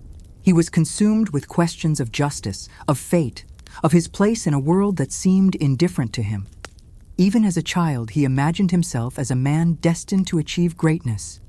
But the cost of that greatness was something he would only understand much later. Education became his sanctuary. In the cold, austere classrooms of mainland France, he immersed himself in history, mathematics, and philosophy. He devoured the stories of great generals, Alexander, Caesar, Hannibal, seeking patterns of strategy and character, searching for a model he could emulate. Yet even as he admired them, he questioned their flaws. He understood, perhaps instinctively, that genius is inseparable from hubris, that ambition untempered by prudence invites ruin. Napoleon's early military career revealed both his brilliance and his insecurities. The young artillery officer, constantly aware of his Corsican accent, his outsider status in the elite French army, learned to compensate through precision, speed, and audacity. Each maneuver, each campaign became a test not only of skill, but of self-validation. He was driven not merely by a desire for glory, but by an almost desperate need to prove himself worthy of greatness. In this struggle, the seeds of his inner torment were sown, the fear of inadequacy, the hunger for recognition, and the relentless pressure he imposed upon himself to succeed beyond all measure. In the personal sphere, Napoleon's life was equally complex. His relationships were shaped by both genuine affection and political calculation. He loved with intensity, yet he loved as one who measured risk and consequence. Josephine de Beauharnais, the woman who would become his first empress, captivated him. Letters reveal a tenderness, a vulnerability, a longing for intimacy that contrasted sharply with the public image of the unflinching emperor. Yet even this love was fraught. Josephine's infidelities, her perceived lack of ambition, and the demands of dynastic politics placed strain upon the bond. Napoleon's decision to divorce her, though politically justified and personally agonizing, underscores the tension between personal desire and public duty, a theme that resonates throughout his life. Napoleon's sense of duty extended beyond love to family and state alike. He sought to elevate his siblings, arranging marriages and careers that reflected both strategy and affection. Yet his obsession with control sometimes bred resentment. Brothers and sisters navigated the treacherous waters of ambition and loyalty, aware that their fates were entwined with the whims and genius of one man. In his private diaries and correspondences, Napoleon reveals flashes of tenderness, pride in achievements, concern for the well-being of his children, and the unspoken burden of responsibility that accompanied absolute authority. Perhaps the most compelling aspect of his private life was his inner dialogue with power and morality. Napoleon was not indifferent to conscience. He pondered the ethics of his campaigns, the human cost of war, and the tension between necessity and justice. While history often portrays him as ruthless, the reality is more nuanced. Letters to his generals and advisors reveal contemplation, regret, and at times genuine sorrow for the suffering caused by his decisions. He recognized the paradox.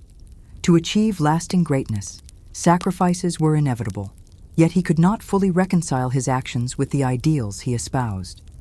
This inner moral tension drove him to extraordinary heights and ultimately to profound isolation.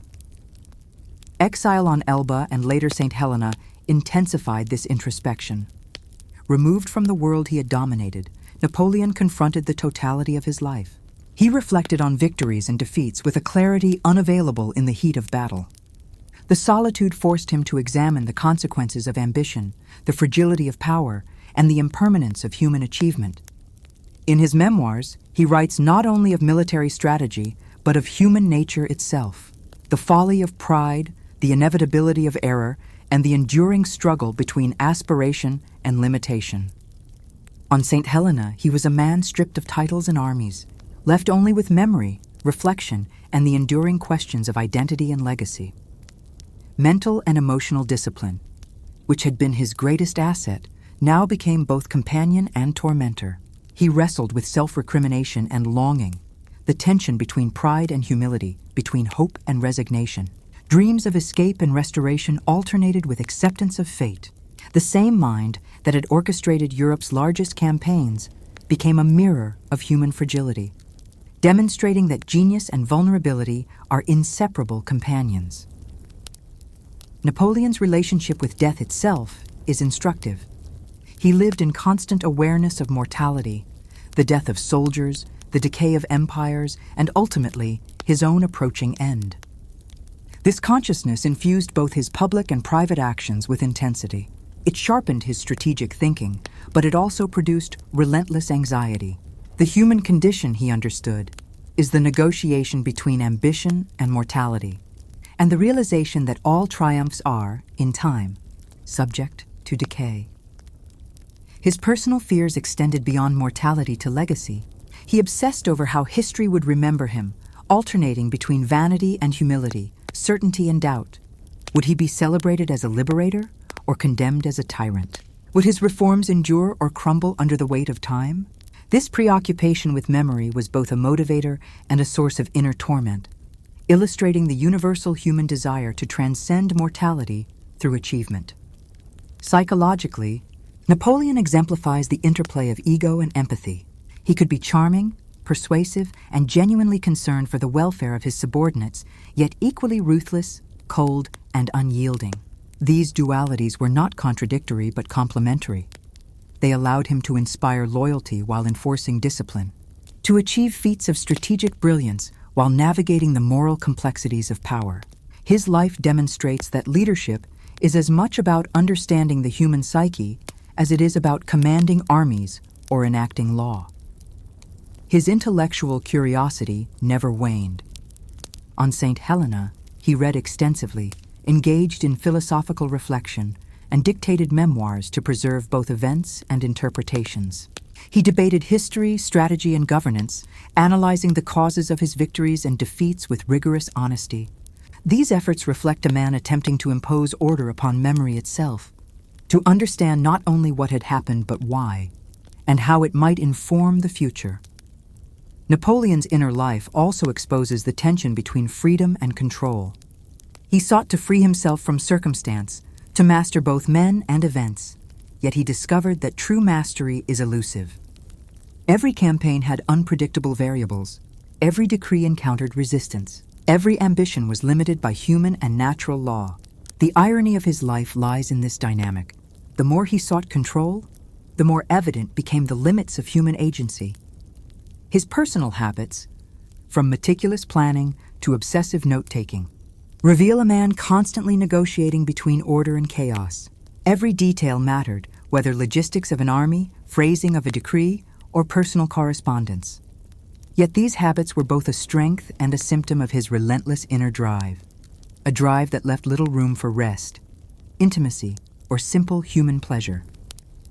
Despite the monumental scope of his life, Napoleon's humanity shines through in fleeting moments. A letter to Josephine expressing longing and tenderness.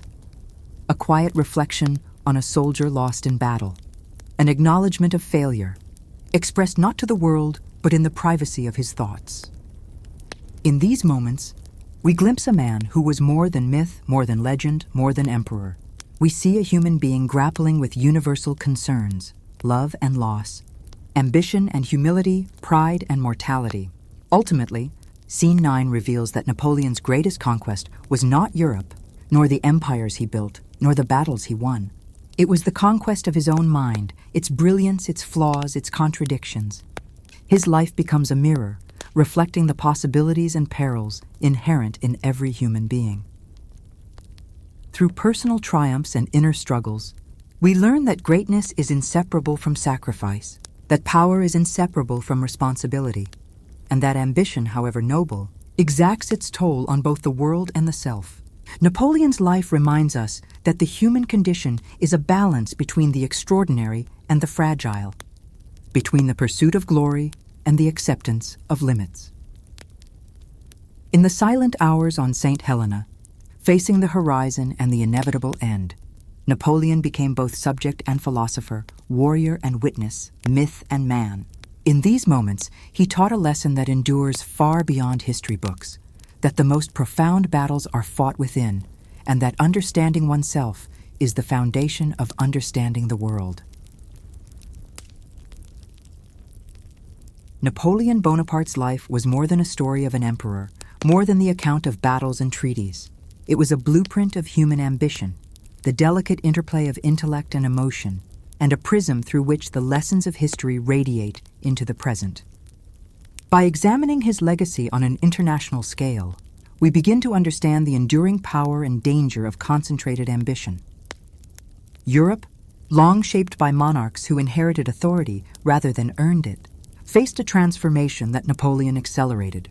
His victories demonstrated that skill, vision, and decisive action could surpass lineage.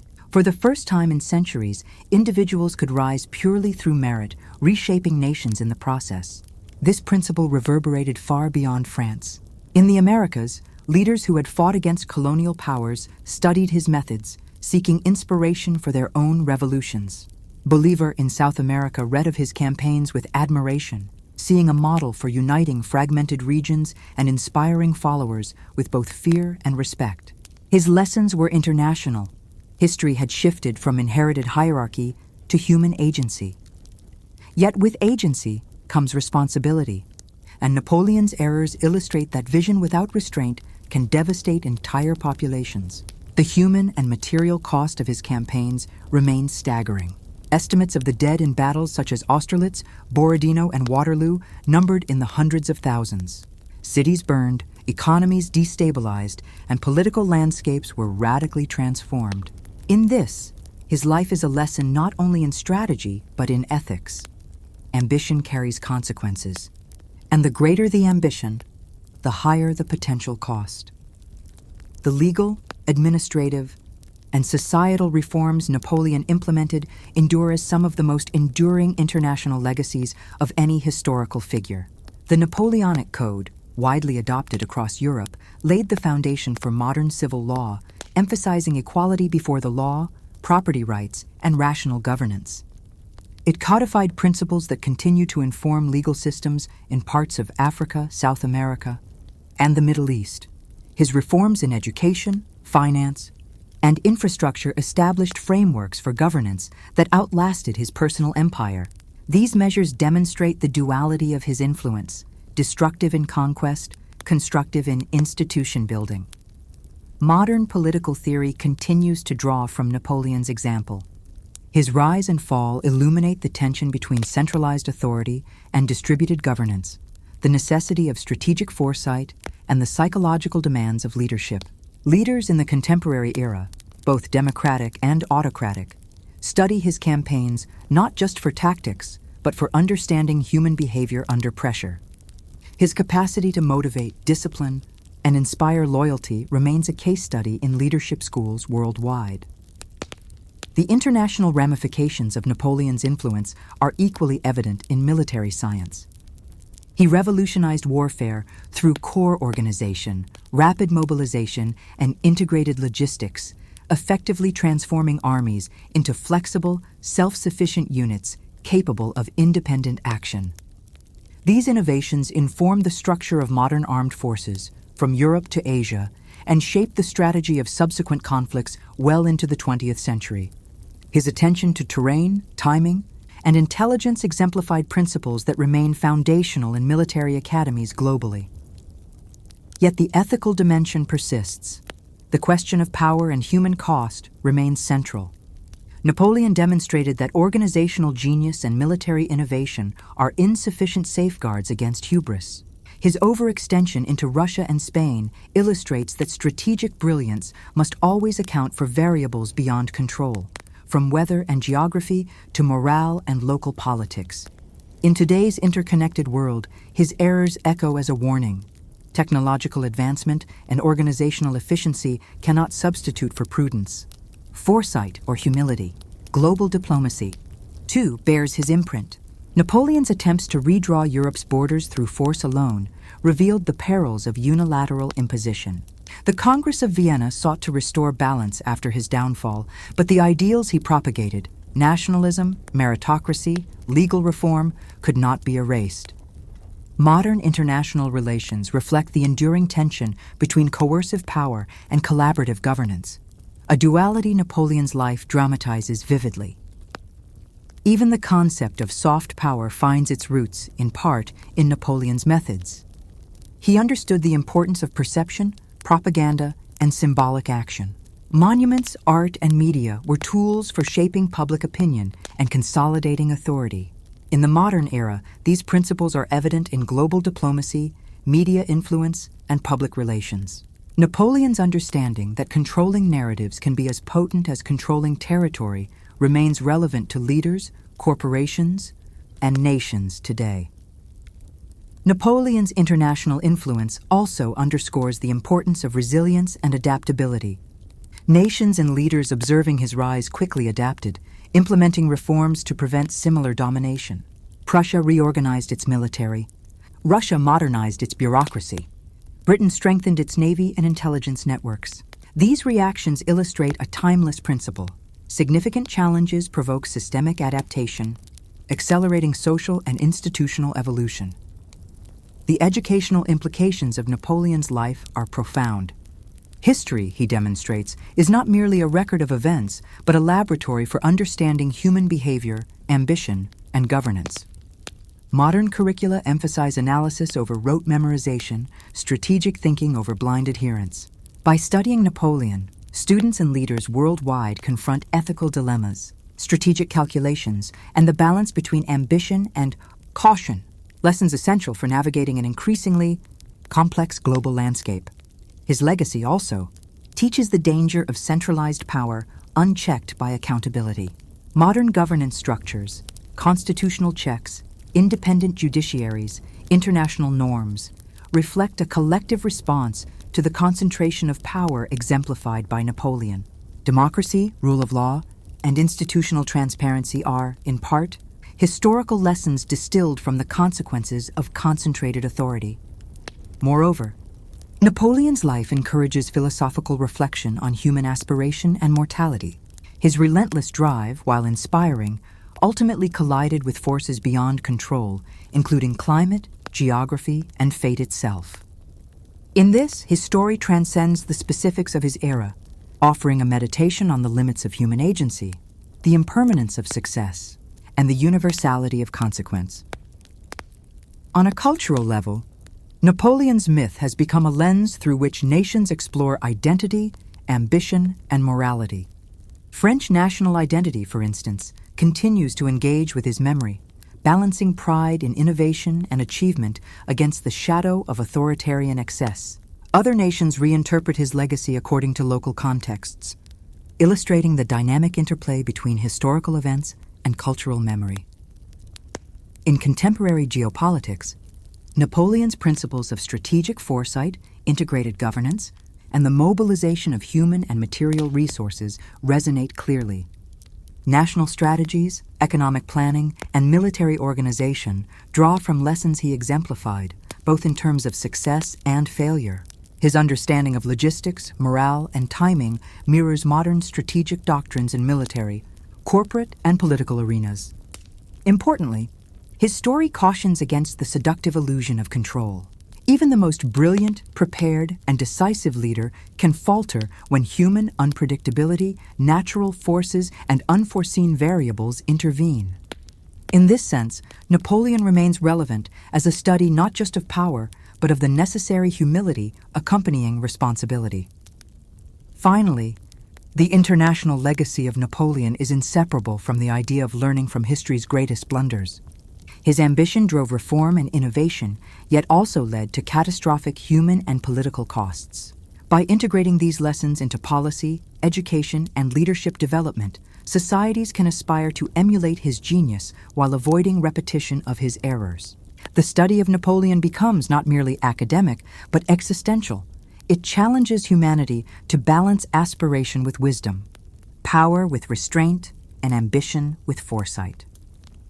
In conclusion, Napoleon's life offers a complex yet indispensable framework for understanding the modern world. He embodies the potential of human intellect, the peril of unchecked ambition, and the enduring impact of visionary action on international structures, law, culture, and strategy. By examining his legacy across nations and centuries, we learn that history is not a passive chronicle, but an active teacher, a force that shapes and reshapes human understanding through the lives of those who dared to bend it to their will. Napoleon's story is, ultimately, an invitation to reflection.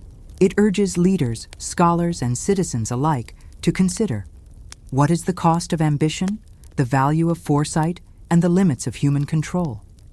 How do we honor greatness without repeating its mistakes? How do we wield power ethically, strategically, and sustainably in a world that is neither static nor forgiving?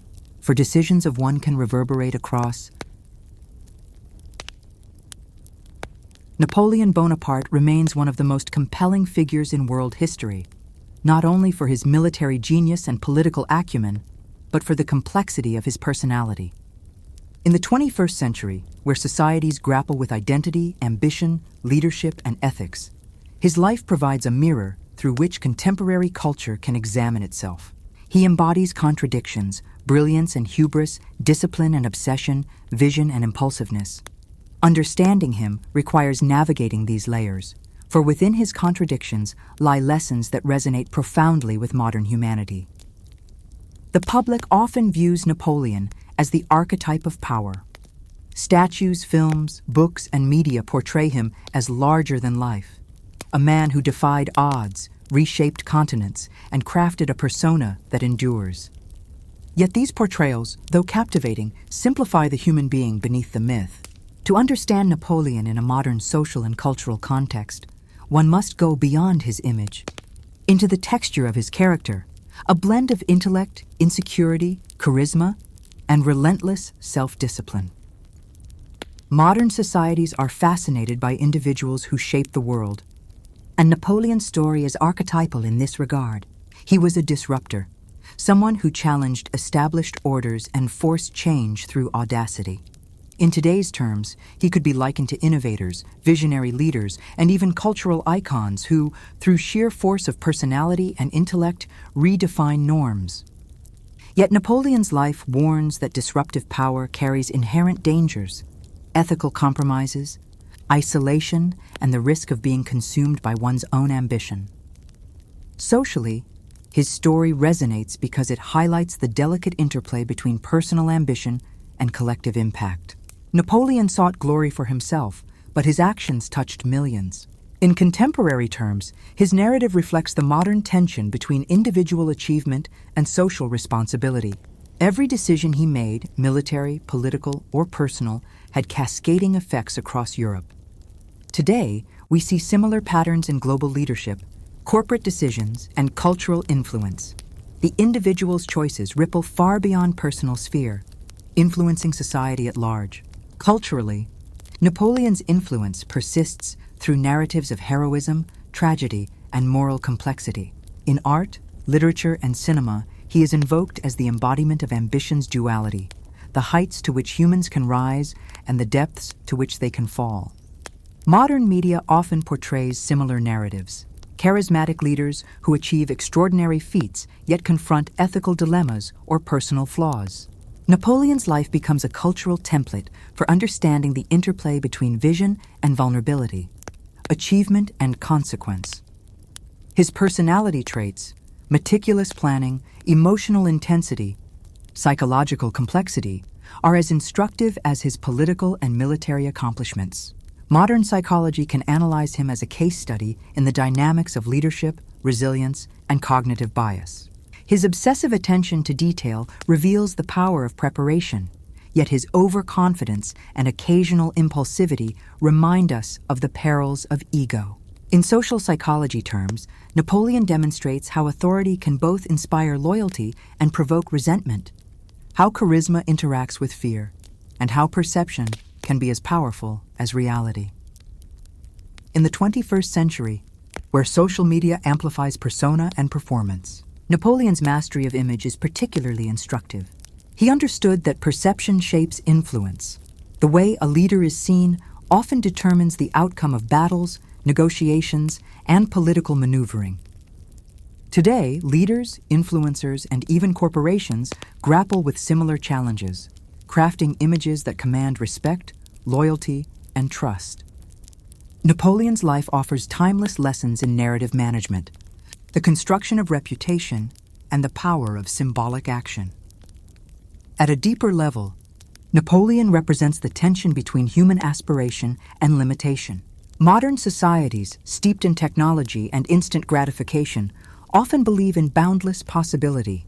Yet Napoleon's failures, the Russian campaign, the Peninsular War, Waterloo, illustrate enduring truths. No matter the intellect, ambition, or preparation, constraints exist. Geography, logistics, human psychology, and unforeseeable circumstance cannot be eliminated. For contemporary audiences, this underscores the importance of humility, foresight, and ethical responsibility in the pursuit of influence. His personal life adds further dimension to his relevance.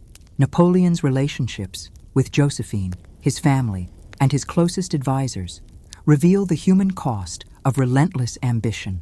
In a modern social context, this resonates with the balance between career, influence, and personal connection. His letters convey longing, vulnerability, and genuine affection, reminding us that even the most powerful individuals are shaped by relationships, emotions, and ethical dilemmas. These dynamics remain central to leadership studies, organizational behavior, and even interpersonal psychology today. Culturally, Napoleon has become a symbol of human complexity. Genius intertwined with flaw, ambition intertwined with hubris, brilliance intertwined with vulnerability. In an era fascinated by celebrity, leadership, and personal branding, his life demonstrates the eternal tension between persona and reality. Every decision he made was observed, interpreted, and mythologized, a process that mirrors the way contemporary society constructs and deconstructs public figures. His legacy becomes a lens through which we examine the ethics, psychology, and sociology of influence. Socially, his life illustrates the consequences of absolute authority in a modern frame. His centralization of power, reliance on loyalty, and capacity to manipulate perception highlight the ethical considerations inherent in leadership. Contemporary governance, corporate management, and even social movements benefit from this understanding. Authority must be balanced with accountability, ambition tempered by moral foresight, and vision integrated with empathy. Napoleon's life exemplifies the critical need to navigate power responsibly. Napoleon also embodies the human desire for legacy. He meticulously documented achievements, corresponded with confidants, and attempted to shape memory itself. In today's social and cultural context, where digital footprints, media coverage, and public narratives dominate, his preoccupation with legacy resonates strongly. Modern individuals and institutions grapple with similar concerns: how actions are remembered, interpreted, and mythologized. Napoleon demonstrates that legacy is not merely a function of achievement, but also of narrative construction, interpretation, and historical framing. In the social consciousness of the 21st century, Napoleon serves as a cautionary archetype and inspirational figure simultaneously. He represents the heights achievable through intellect, strategy, and willpower, while also exemplifying the risks of unchecked ego, ethical compromise, and overextension. His life encourages reflection on personal and societal priorities, how ambition should align with ethics, how vision should integrate foresight, and how power should balance authority with responsibility. Modern leaders, students, and cultural commentators continue to analyze his character as a study in human behavior. His decisiveness, charisma, and strategic brilliance inspire admiration, while his failures and moral ambiguities provoke critical reflection. In this sense, Napoleon remains both a guide and a warning, a figure whose life transcends time, offering insight into the eternal dynamics of power, personality, and society. The lasting cultural resonance of Napoleon also highlights the importance of storytelling in human society. His narrative, the blend of fact, legend, triumph, and tragedy, is continuously adapted and reinterpreted. In the 21st century, such narratives shape not only historical understanding, but also cultural identity. Societies use figures like Napoleon to explore values, ethics, and the consequences of ambition, thereby transforming individual biography into collective reflection. In conclusion, Napoleon Bonaparte's personality and legacy illuminate the interplay between individual agency and social structures, ambition and ethics, vision and consequence. For the modern social and cultural observer, he exemplifies both possibility and peril, offering lessons in leadership, human behavior, and ethical responsibility. His life invites reflection on how power should be exercised, how influence is perceived, and how history continues to shape our understanding of human potential and limitation. Napoleon's relevance in the 21st century lies not solely in his conquests or political achievements, but in his embodiment of the human condition, a complex interplay of brilliance and flaw, courage and vulnerability, vision and overreach. By studying his life, modern society gains insight into the enduring dynamics of leadership, the moral imperatives of influence, and the cultural significance of legacy, making Napoleon not merely a figure of the past, but a continuing presence in contemporary thought. Napoleon Bonaparte's life is as much a cautionary tale as it is a celebration of human genius. For centuries, historians, leaders, and thinkers have dissected his triumphs and failures, seeking insight into the intricate balance between ambition, morality, and consequence. Scene 12 focuses on the errors he made, the decisions that led to catastrophe, and the moral and philosophical lessons that emerge from examining these choices. Every historian knows the milestones: Austerlitz, Jena, Moscow, Waterloo. But beneath the grandeur of battle, behind the calculated maneuvers and bold strategies, lie profound human lessons about hubris, oversight, and the limits of control. Napoleon's mistakes were rarely the result of ignorance. Often, they stemmed from overconfidence, impatience, or the failure to account for variables outside his command. These miscalculations reveal the fragility that underlies even the most formidable intellect. The Russian campaign of 1812 is perhaps the most illustrative example. Napoleon, having conquered much of Europe, believed he could subdue Russia in a matter of months. He underestimated the vastness of the land, the severity of the winter, and the resilience of Russian resistance. Supply lines faltered, morale collapsed, and disease spread through the Grande Armée. Tens of thousands perished, not solely from enemy action, but from environmental and logistical oversight. In this, we see the enduring lesson: mastery over others does not equate to mastery over circumstance. No matter how brilliant, leaders are constrained by forces beyond their control. Similarly, the Peninsular War in Spain demonstrated the consequences of underestimating local culture, nationalism, and guerrilla resistance. Napoleon's conventional armies, structured for European battlefields, were ill-equipped to navigate the complex social and geographic realities of Spain. His failure here underscores a timeless truth in governance and leadership. Understanding context is as critical as strategic capability. Ignoring the human element, whether through arrogance or oversight, can render even superior resources ineffective. Waterloo in 1815 presents another study in human error compounded by circumstance. Exhaustion, miscommunication, and overconfidence converged against Napoleon. Even with decades of experience and strategic brilliance, he misjudged the enemy's resolve and overextended his forces. His final defeat illustrates a universal moral: past success does not guarantee future triumph. Experience is valuable, but it does not grant immunity from error, particularly when pride clouds judgment. These historical moments are more than battlefield lessons. They are human lessons. Napoleon's errors reveal the dangers of hubris, the ethical responsibility of leadership, and the limits of human foresight. His decisions affected not only his life, but the lives of millions. In every failure, there is a dual lesson: the necessity of humility and the importance of anticipating consequences. On a personal and moral level, Napoleon's life illustrates the tension between idealism and pragmatism. He sought to spread reforms, codify law, and centralize governance, yet these ambitions were intertwined with warfare, coercion, and personal glory. The ethical paradox is stark. The pursuit of progress, even when well-intentioned, can inflict suffering when executed without restraint. Modern leaders, scholars, and citizens must grapple with this tension, recognizing that ethical vision and practical execution are inseparable.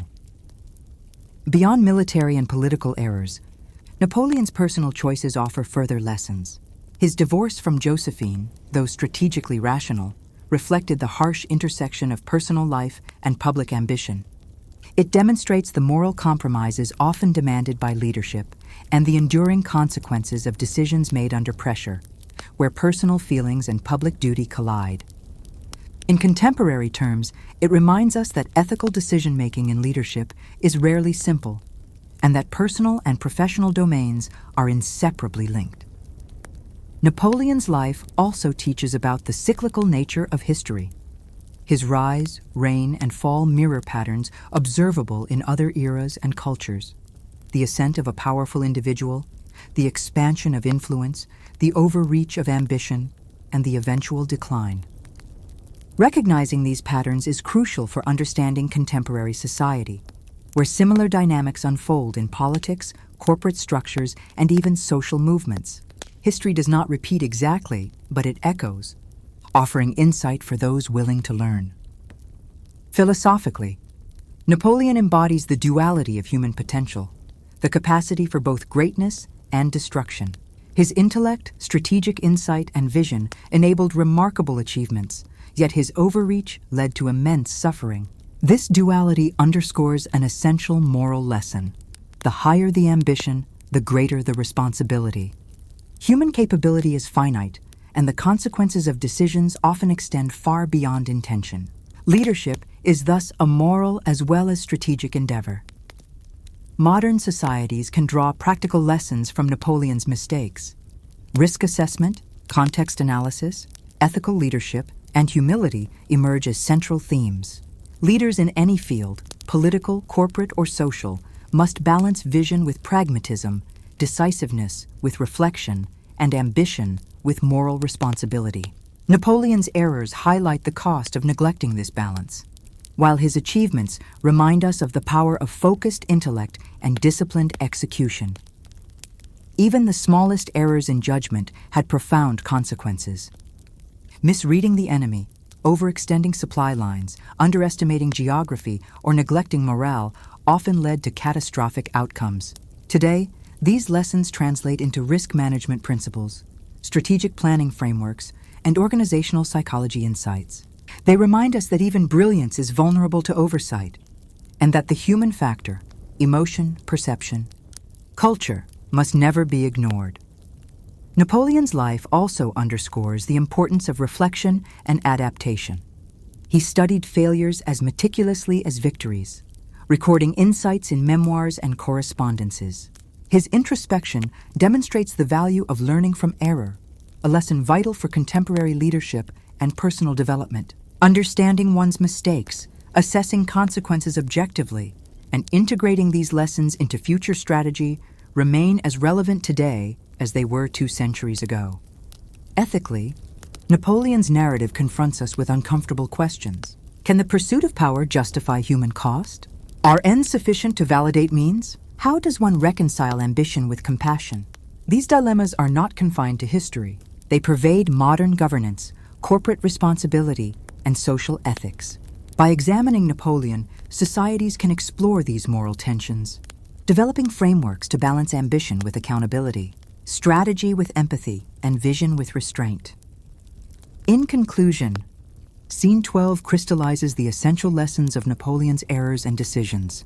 His life is a study in the intersection of genius and fallibility, ambition and consequence, morality and pragmatism.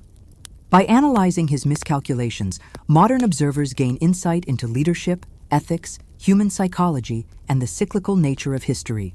Napoleon teaches that greatness is not merely about achievement, but about responsibility, foresight, and ethical stewardship. The story of his mistakes is as vital as the story of his victories. Each error carries a moral weight, a warning, and a guide for future generations. In a world where ambition often outpaces wisdom, Napoleon's life endures as both inspiration and caution, reminding humanity that the pursuit of greatness must always be tempered by humility, foresight, and moral consideration. The story of Napoleon Bonaparte's life reaches its inexorable conclusion with exile, isolation, and the confrontation with mortality that no victory could stave off. After years of dominating Europe, reshaping borders, and influencing politics, the man who once seemed invincible faced the ultimate equalizer, the relentless passage of time and the immutable limits of human power.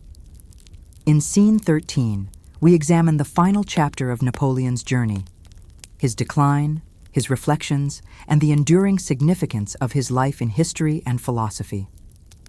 Napoleon's exile to Elba in 1814 marked the beginning of his confrontation with personal limitations.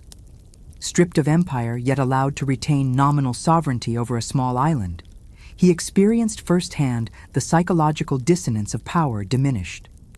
Once accustomed to commanding vast armies, making continental decisions, and shaping the destinies of millions, the confines of Elba were both physical and symbolic. It was a space in which he could reflect on the nature of authority, the impermanence of conquest, and the fragility of ambition. Even in exile, Napoleon's mind remained active, plotting, strategizing, and considering the paths of return. This period underscores a critical lesson in the study of human behavior. The most driven minds resist limitation, seeking influence even when circumstances impose constraints. His escape from Elba in 1815 and the dramatic return to power during the 100 Days exemplifies the indomitable drive of ambition when coupled with strategic brilliance.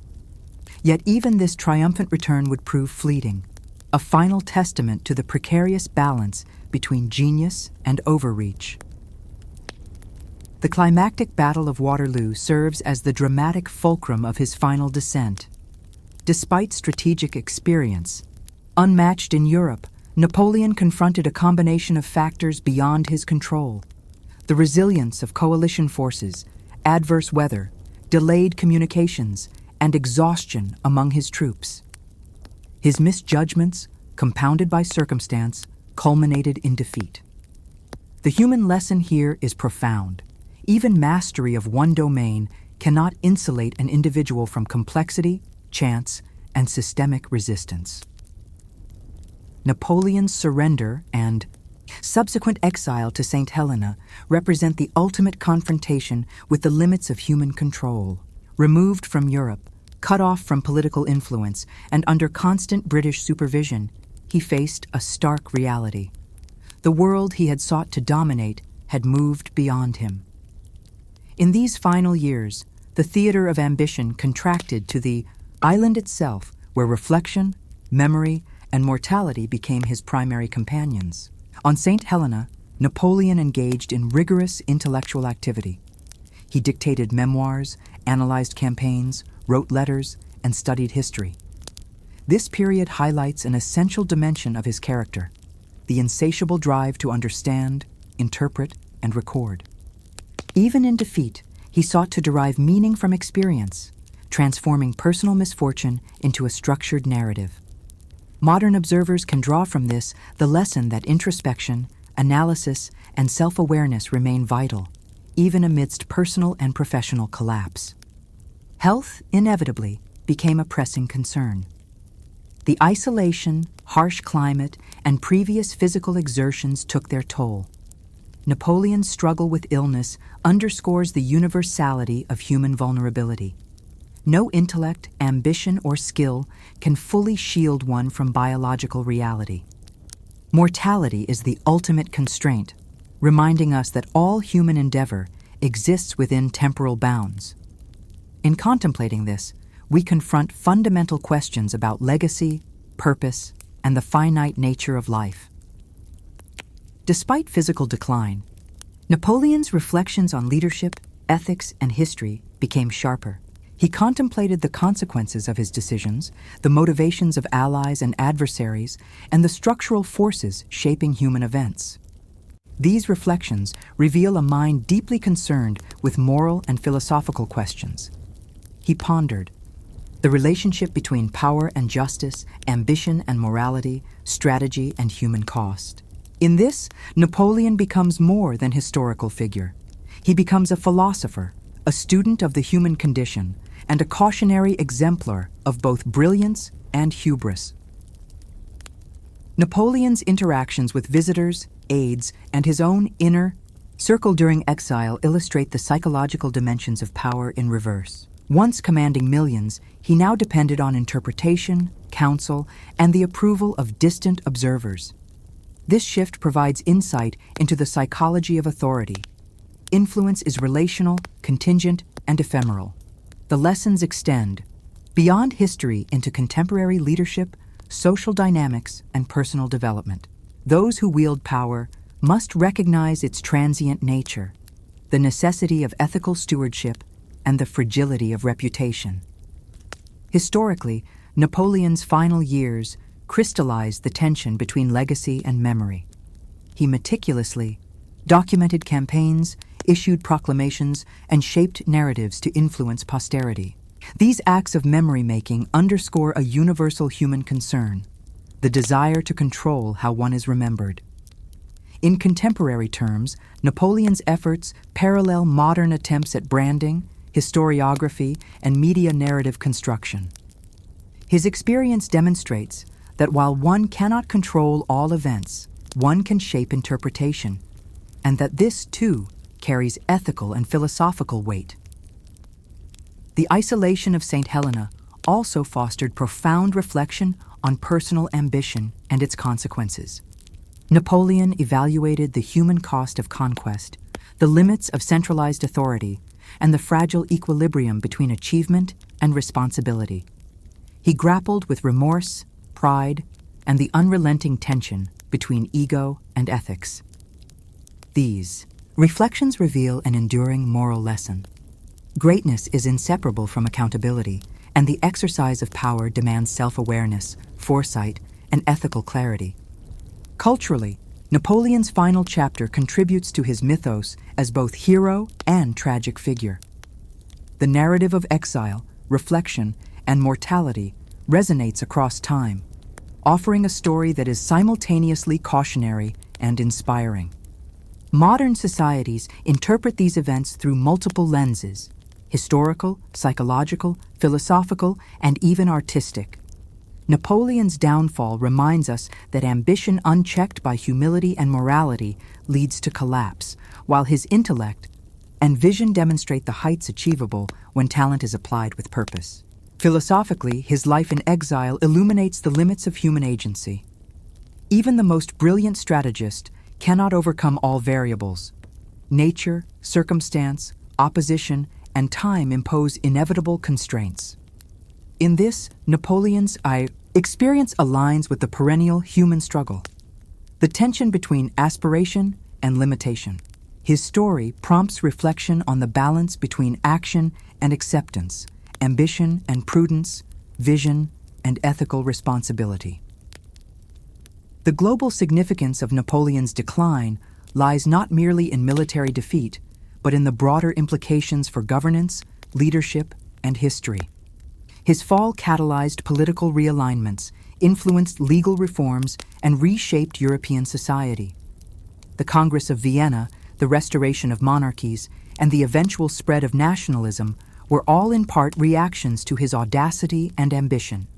Modern political structures, international law, and diplomacy continue to reflect the lessons derived from his rise and fall, demonstrating the lasting interplay between individual action and systemic evolution. Napoleon's personal reflections also illuminate the psychology of resilience. Despite defeat and confinement, he maintained intellectual vigor, curiosity, and strategic thought. This capacity to continue seeking understanding in adversity provides a template for modern individuals facing personal, professional, or societal challenges. His life illustrates that even in constraint, one can engage in meaningful reflection, derive insight, and shape legacy through thought and action. In the final analysis, Napoleon's death in 1821 completes a narrative of extraordinary ambition tempered by profound limitation. He passed not as an emperor commanding Europe, but as a thinker, a strategist, and a human being confronting mortality. His story transcends the particulars of battles and politics. It becomes an exploration of human potential, the cost of ambition, and the enduring questions of ethics, legacy, and the nature of power. The ultimate significance of Napoleon's life lies in its dual lessons: the capacity for extraordinary achievement and the inevitability of human limitation. His conquests transformed Europe, his reforms influenced generations, and his strategies continue to educate. Yet his errors, overreach, and eventual downfall remind us that genius alone cannot defy circumstance, morality, or time. The integration of intellect, ethics, and humility emerges as the central principle of enduring leadership. Napoleon's story, when viewed in its totality, is both inspirational and cautionary. It challenges modern readers to contemplate the ethical dimensions of ambition, the responsibilities inherent in power, and the fragility of human endeavor. In the silent expanses of St. Helena, removed from armies, politics, and influence, Napoleon's reflections crystallize these truths: that greatness is temporary, that power is accountable, and that the human condition is defined by the interplay of intellect, ambition, and moral responsibility. The legacy of Napoleon Bonaparte stretches far beyond the boundaries of 19th century Europe. While his immediate influence shaped battles, governments, and political landscapes, his enduring impact resonates in the 21st century. across societies, governance systems, and cultural consciousness. Scene 14 examines how Napoleon's life, choices, and philosophy continue to reflect in modern leadership, international relations, and collective understanding, offering lessons as relevant today as they were 2 centuries ago. Napoleon's vision of centralized administration and codified law laid foundations that continue to influence governance structures around the world. The Napoleonic Code, one of his most enduring achievements, established legal principles emphasizing equality before the law, property rights, and rational governance. Countries across Europe, Latin America, Africa, and the Middle East adopted or adapted these principles, often forming the backbone of modern legal systems. In today's globalized world, the notion that a society's laws must reflect clarity, fairness, and universality owes much to his influence. By studying his reforms, modern policymakers and jurists understand the importance of structured, systematic legal frameworks as instruments for social stability and justice. Equally significant is his influence on organizational strategy and military theory. Napoleon transformed warfare through principles that remain integral to contemporary military and corporate strategy: modular organizational units, rapid mobilization, intelligence-driven planning, and decisive action under uncertainty. These methods demonstrate the enduring applicability of strategic thinking beyond the battlefield, influencing leadership development programs, business strategy courses, and crisis management frameworks globally. His ability to integrate logistics, personnel management, and strategic foresight into cohesive operational plans remains instructive for today's complex systems, whether in military operations or multinational corporations. Napoleon's approach to leadership continues to inspire and caution modern audiences. His charisma, decisiveness, and visionary thinking exemplify the qualities admired in transformational leaders. Yet his failures, overreach, hubris, and misjudgment of political realities serve as enduring warnings. Contemporary leadership studies frequently analyze his life to illustrate the interplay between strategic brilliance and ethical responsibility, emphasizing that success is inseparable from foresight, humility, and accountability. His story offers timeless lessons. Ambition must be tempered by ethics, innovation must coexist with prudence, and influence must always consider long-term impact. The cultural resonance of Napoleon is equally striking. In literature, film, visual art, and popular media, he is depicted as both hero and tyrant, genius and flawed human being. This duality appeals to modern audiences precisely because it reflects the human condition. Complexity, contradiction, and ambition intertwined with moral and ethical challenges. His life narrative, reconstructed in myriad forms, enables contemporary societies to explore themes of power, morality, resilience, and identity.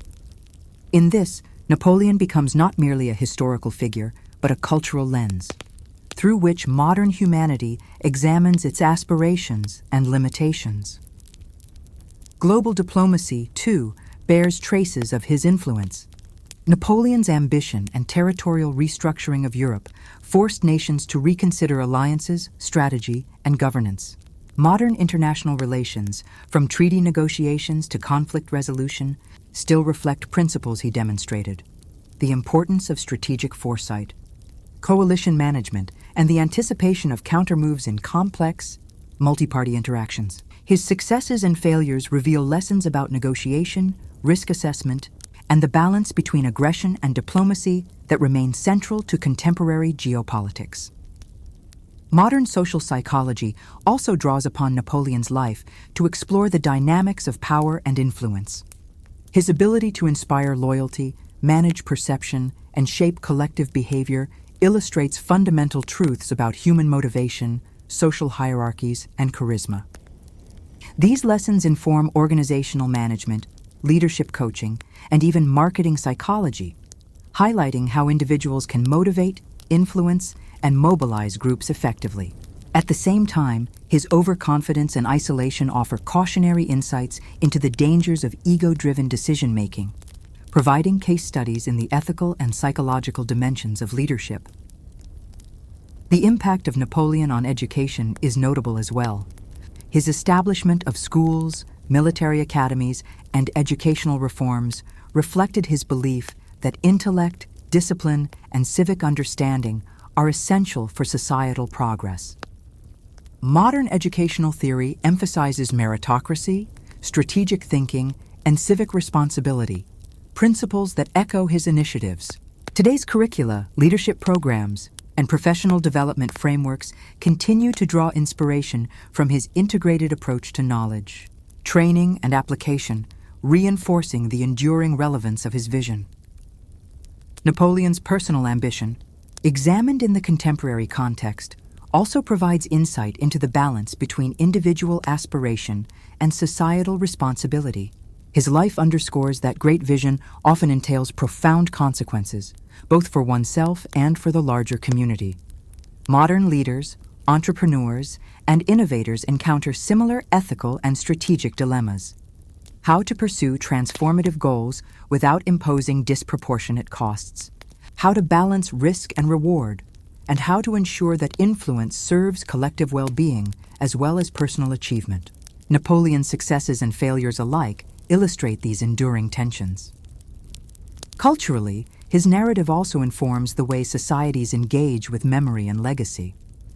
In an era dominated by media, social networks, and rapid communication, the construction of reputation, image, and narrative holds profound significance.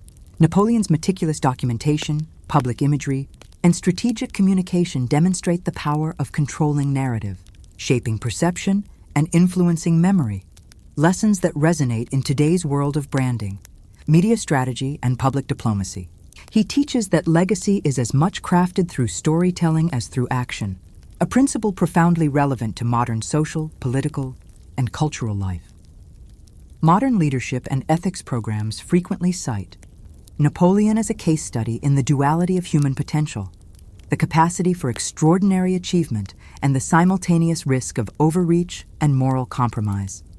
His life demonstrates that brilliance untempered by reflection and ethical consideration can yield both triumph and catastrophe. Contemporary societies navigating complex technological, social, and political landscapes can extract from his story lessons about strategic planning, moral responsibility, and the management of risk and uncertainty. Napoleon's influence extends even into global culture and identity formation. Nations interpret his legacy differently. In France, he is a symbol of national pride and reform. In other parts of Europe, he embodies the dangers of authoritarian ambition. Elsewhere, he serves as a model of intellectual and strategic ingenuity. This plurality illustrates a broader lesson about history itself. The interpretation of events and figures is mediated by context, culture, and contemporary values. Modern societies engage with Napoleon not only as a historical actor, but as a lens for examining values, ethics, and societal priorities. Technologically and strategically, Napoleon's methods prefigure modern systems thinking. His attention to logistics, planning, intelligence, and coordination reflects principles that resonate in contemporary networked organizations, project management frameworks, and large-scale operations. Modern enterprises, from multinational corporations to governmental agencies, implicitly apply lessons rooted in his approach: integration of systems, anticipation of constraints, optimization of resources, and strategic agility. In this sense, his influence transcends history, extending into the practical realities of modern organizational life. Even in popular imagination, Napoleon's life continues to inform debates about ambition, ethics, and human nature. He represents both the extraordinary and the flawed, the visionary and the overreaching. In an era increasingly concerned with the ethics of leadership, the consequences of ambition, and the morality of influence, Napoleon's story provides a rich source of reflection. Modern audiences encounter in him the archetype of both potential and peril, gaining insight into the enduring challenges of power, responsibility, and human limitation. In conclusion, Scene 14 situates Napoleon Bonaparte firmly in the 21st century. His reforms, strategies, leadership principles, and ethical dilemmas continue to educate, challenge, and inspire. From law and governance to strategy and cultural memory, from leadership ethics to narrative construction, his life remains a living lesson for contemporary society. Napoleon's enduring relevance underscores the universality of his experiences. Ambition and responsibility, vision and limitation, genius and hubris, these remain central concerns for humanity today. Napoleon Bonaparte's life, at its core, is as much a study of the inner self as it is of external conquest. By the time he reaches St. Helena, the theater of his world has contracted from the vast expanse of Europe to the isolated confines of an island, and from commanding legions to navigating the recesses of memory, conscience, and moral judgment. Scene 15 focuses on the intimate realm of Napoleon's inner life, his reflections, his ethical dilemmas, and the internal dialogue that accompanied his outward brilliance and public triumphs. In the solitude of exile, Napoleon was confronted not by armies or diplomats, but by himself. The absence of political power and the isolation from the public sphere forced an introspection that is rarely afforded to individuals of such magnitude.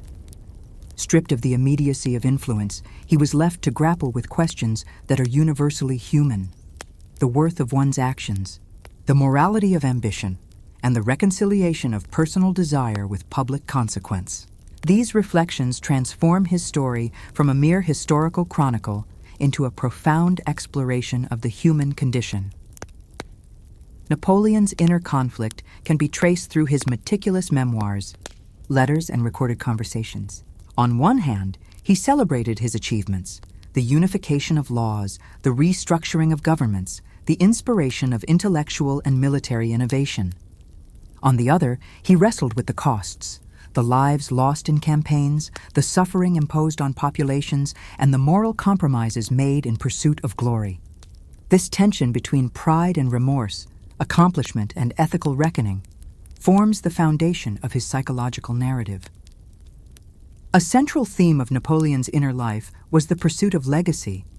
He was acutely aware that history judges not only actions, but the manner in which they are remembered. This consciousness of posterity influenced his decisions, writings, and reflections. In modern terms, he exemplifies the human preoccupation with narrative control, the desire to shape perception, to construct memory, and to influence the story told about oneself after death. Yet even in this endeavor, he confronted the limits of human agency. How much of legacy is determined by others, by circumstance, and by the inexorable passage of time? Ethically, Napoleon's exile provides a lens to examine moral accountability. He had exercised unparalleled power, and the consequences of his decisions were immense. In isolation, he could no longer defer responsibility to circumstance, advisors, or political necessity. He was left to confront the direct relationship between intent, action, and outcome. These reflections are as instructive today as they were in his era. Leaders, innovators, and public figures continue to face analogous dilemmas. In a world where influence can affect millions and accountability is increasingly transparent. Napoleon's introspection also illuminates the complexity of ambition. He recognized that ambition had driven both his greatest triumphs and his most catastrophic failures. The same qualities, decisiveness, vision, audacity, that allowed him to rise from a Corsican birth to imperial command also precipitated errors that cost him empire, freedom, and ultimately security. This duality embodies a timeless human truth. The very traits that enable greatness also contain the seeds of downfall. And the ethical exercise of ambition requires constant self-examination, restraint, and humility. His personal reflections often centered on the paradox of human nature. He understood that leaders are both products and shapers of circumstance, simultaneously constrained by reality and empowered by perception. This awareness fostered a nuanced understanding of human behavior. Loyalty can be cultivated and betrayed, fear can motivate as well as corrode, and perception can outweigh reality in the shaping of influence. For contemporary audiences, this provides a mirror to modern organizational, political, and social dynamics. The management of human relationships, perception, and morality is as critical as technical skill or strategic intellect. Napoleon's internal dialogue also revealed profound isolation.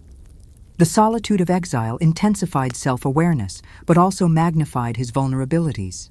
Deprived of the external validation that had once reinforced authority, he was confronted with the unvarnished consequences of his choices.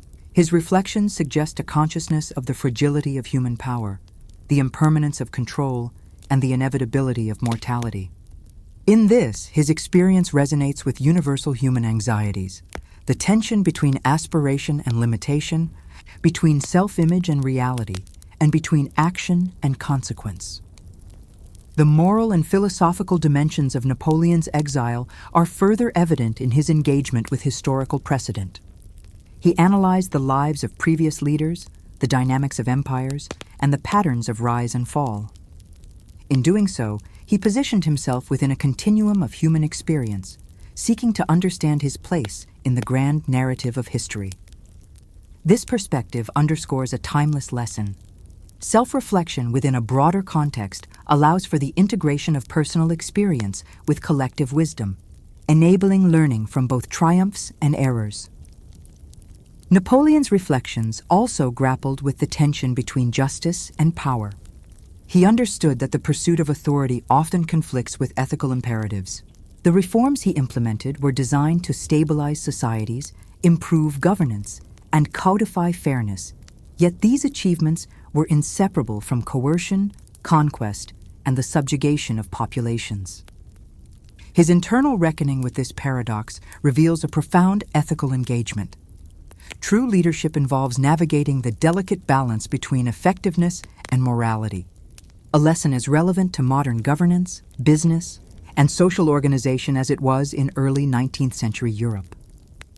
Culturally, Napoleon's inner life has inspired countless interpretations, from literature and biography to philosophy and psychology. He embodies the archetype of the brilliant but flawed individual whose intellectual and strategic capacities are intertwined with personal limitation and moral ambiguity. For contemporary audiences, this narrative fosters reflection on the interplay between talent, ethics, and consequence, encouraging a nuanced understanding of leadership, human behavior, and responsibility. The psychological depth of Napoleon's reflections also offers insight into resilience and adaptation. Even in the final years of exile, faced with illness, isolation, and mortality, he engaged rigorously with thought, analysis, and documentation. This demonstrates a vital principle. Intellectual engagement, self-examination, and moral reflection are avenues for sustaining purpose and dignity, even when external circumstances impose severe constraints. Modern leaders, scholars, and individuals confronting adversity can draw inspiration from his continued engagement with thought and reflection under extreme limitation. Napoleon's confrontation with mortality on St. Helena highlights another dimension of his internal journey, the recognition of human finitude. As he contemplated death, he weighed the significance of his actions, the permanence of his legacy, and the meaning of human effort in the face of inevitable mortality. These reflections resonate universally. Every individual must grapple with the impermanence of life, the consequences of action, and the ethical dimensions of legacy. His example illustrates that profound insight often emerges not from triumph, but from the contemplation of limits and the acceptance of human vulnerability.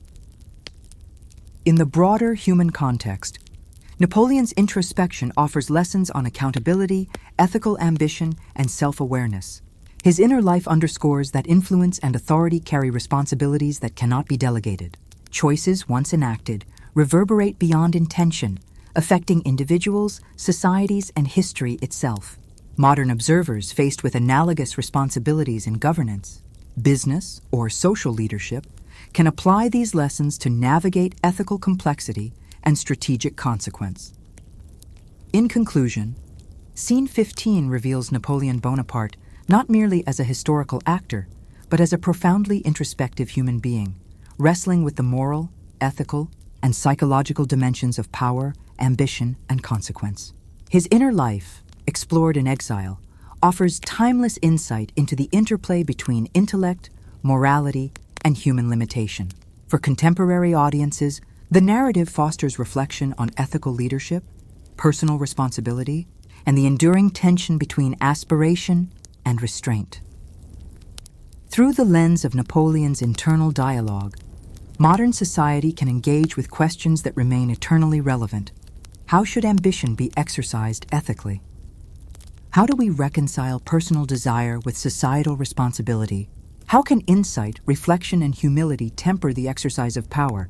Scene 15 transforms historical biography into a philosophical exploration, inviting audiences to consider not only what Napoleon achieved, but how his inner reckoning illuminates the path for human understanding, ethical leadership, and moral reflection in the present age.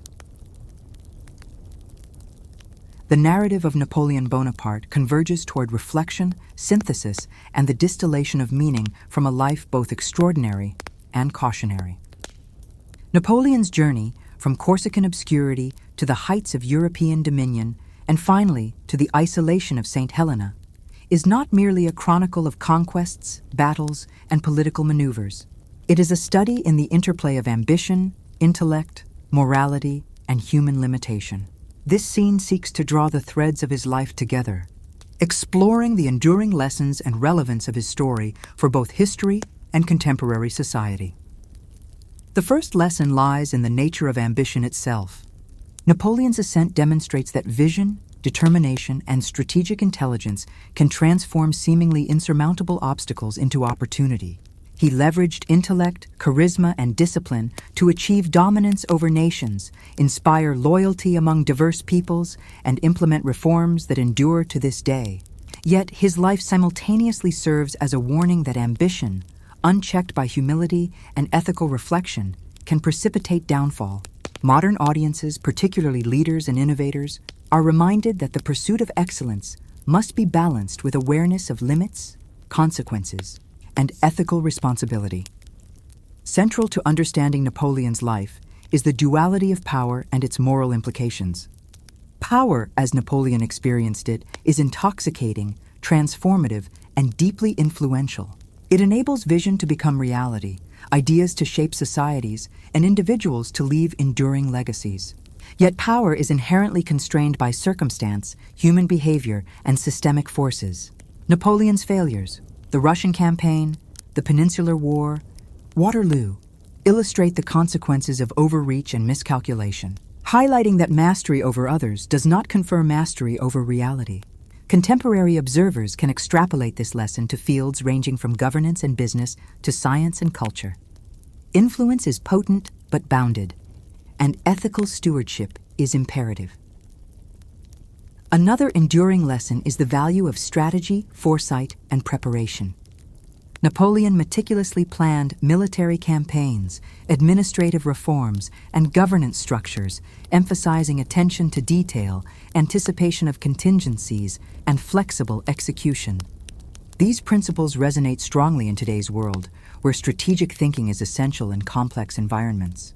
Leaders, educators, and decision-makers can learn from his methods, understanding the importance of integrating vision with practical planning and ambition with rigorous analysis. Napoleon's life also illustrates the fragility and unpredictability inherent in human endeavor. Despite intellect, preparation, and skill, his outcomes were often determined by unforeseen variables: weather, geography, resistance, and human psychology. The Russian winter, the tenacity of Spanish guerrillas, and the coalition forces at Waterloo underscore the limits of control. Modern society, characterized by uncertainty and interconnected systems, can draw from this awareness. Even the most brilliant plans are vulnerable to external factors, necessitating humility, adaptability, and resilience. Equally significant is the ethical dimension of leadership and decision-making. Napoleon sought to spread reforms, modernize legal systems, and centralize authority, yet these achievements were intertwined with coercion, warfare, and suffering. His life demonstrates that ethical reflection is inseparable from action. Ambition, intellect, and strategy must be tempered by moral consideration, accountability, and empathy. This insight remains highly relevant in contemporary debates about leadership, corporate governance, social justice, and public policy, reminding audiences that greatness without ethical grounding carries profound consequences. Napoleon's personal relationships offer further insight into the human dimension of leadership. His ties to family, Josephine advisors, and soldiers reveal the interplay between ambition and intimacy, strategy and loyalty. These relationships shaped decision-making, influenced morale, and reflected the personal cost of his choices. Modern observers can draw lessons in relational intelligence. The capacity to lead, inspire, and influence depends not only on skill but also on empathy, trust, and the ability to navigate human emotion. Culturally, Napoleon's story continues to resonate because it embodies universal human themes: ambition, genius, hubris, resilience, ethical tension, and mortality. His life invites reflection on the complexity of character, the interdependence of intellect and morality, and the perennial tension between personal desire and societal responsibility. Literature, film, and historical scholarship continue to draw on his narrative, emphasizing that these lessons transcend temporal and geographic boundaries. Modern historical analysis further reinforces his relevance. Napoleon's strategic innovations, administrative reforms, and legal codifications influenced the development of European governance, military science, and legal structures. His campaigns prompted the codification of laws, the modernization of armies, and the restructuring of states. These contributions underpin contemporary institutions and provide a framework for understanding the relationship between leadership, policy, and societal development. Another key takeaway is the importance of reflection and adaptation. Napoleon's capacity to analyze his victories and defeats, to record insights, and to learn from experience exemplifies a model of continuous self-improvement. In a modern context, this principle is essential. Learning from failure, integrating feedback, and adapting to changing circumstances are fundamental to effective leadership, innovation, and personal growth. His life demonstrates that reflection is as critical as action, particularly when navigating complex systems and high-stakes decisions. Napoleon's story also underscores the enduring interplay between individual agency and structural forces. While his ambition, intellect, and charisma drove extraordinary achievement, his successes and failures were mediated by geography, politics, alliances, and public sentiment. Modern audiences can appreciate this duality. Individuals can shape history, but they are also shaped by systemic constraints. Understanding this balance is crucial for leadership, strategic planning, and social analysis in contemporary contexts.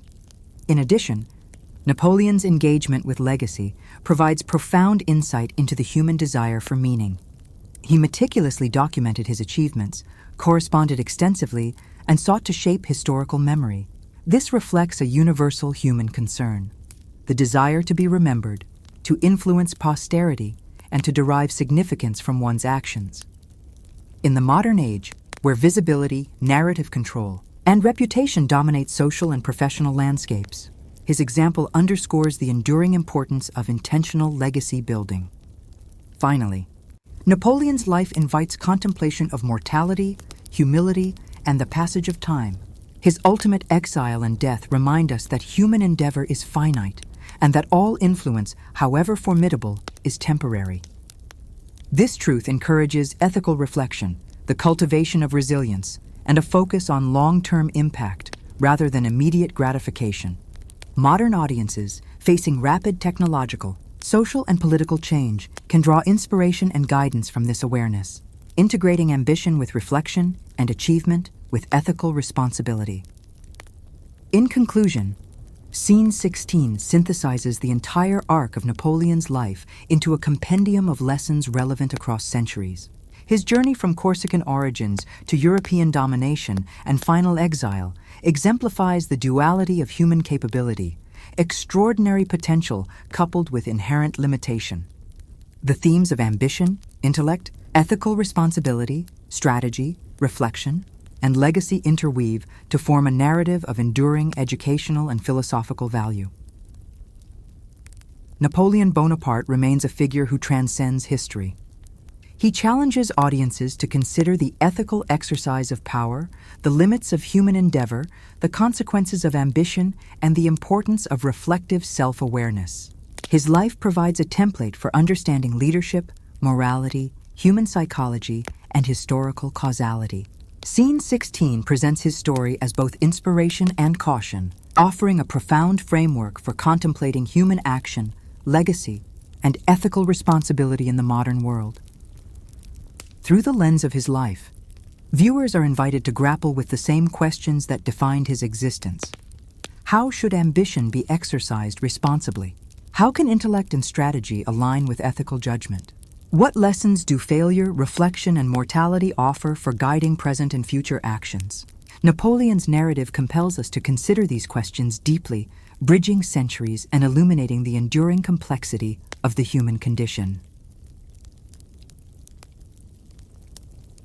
The final years of Napoleon's life, while marked by exile and isolation, are also a profound window into the human experience of reflection, accountability, and moral reckoning. Removed from the trappings of power and the immediacy of command, he confronted questions that every individual, regardless of status or ambition, must ultimately face. What does it mean to lead responsibly? How should one measure success? And how can one reconcile personal ambition with ethical imperatives? This period illuminates the intimate dimensions of human psychology, where power, pride, regret, and insight converge in ways both illuminating and deeply instructive. Napoleon's reflection on his own choices becomes a lens through which to explore broader ethical and philosophical questions. He had once shaped nations and influenced millions, yet he now grappled with the consequences of decisions made in the heat of ambition. Each campaign, each decree, each act of strategic genius carried ripple effects far beyond intention. This recognition forced a confrontation with the inherent complexity of leadership.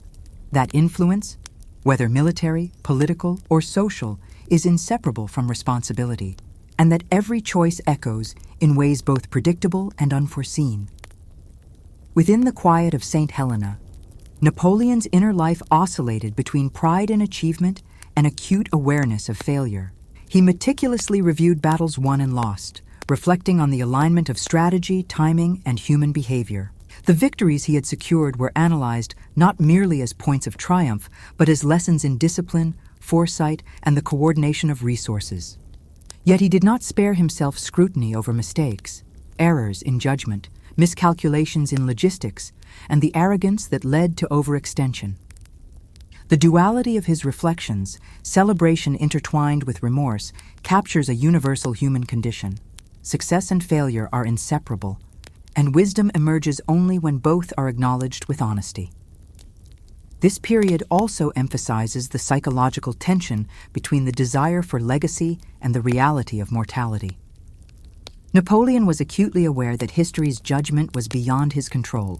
Memoirs, letters, and recorded reflections became instruments through which he sought to shape perception, to construct meaning, and to ensure that his life's work would not vanish into oblivion. Yet even in these efforts, he confronted the humbling truth that human legacy is only partially within one's command, contingent upon interpretation, memory, and the passage of time. Modern audiences can recognize the universality of this struggle.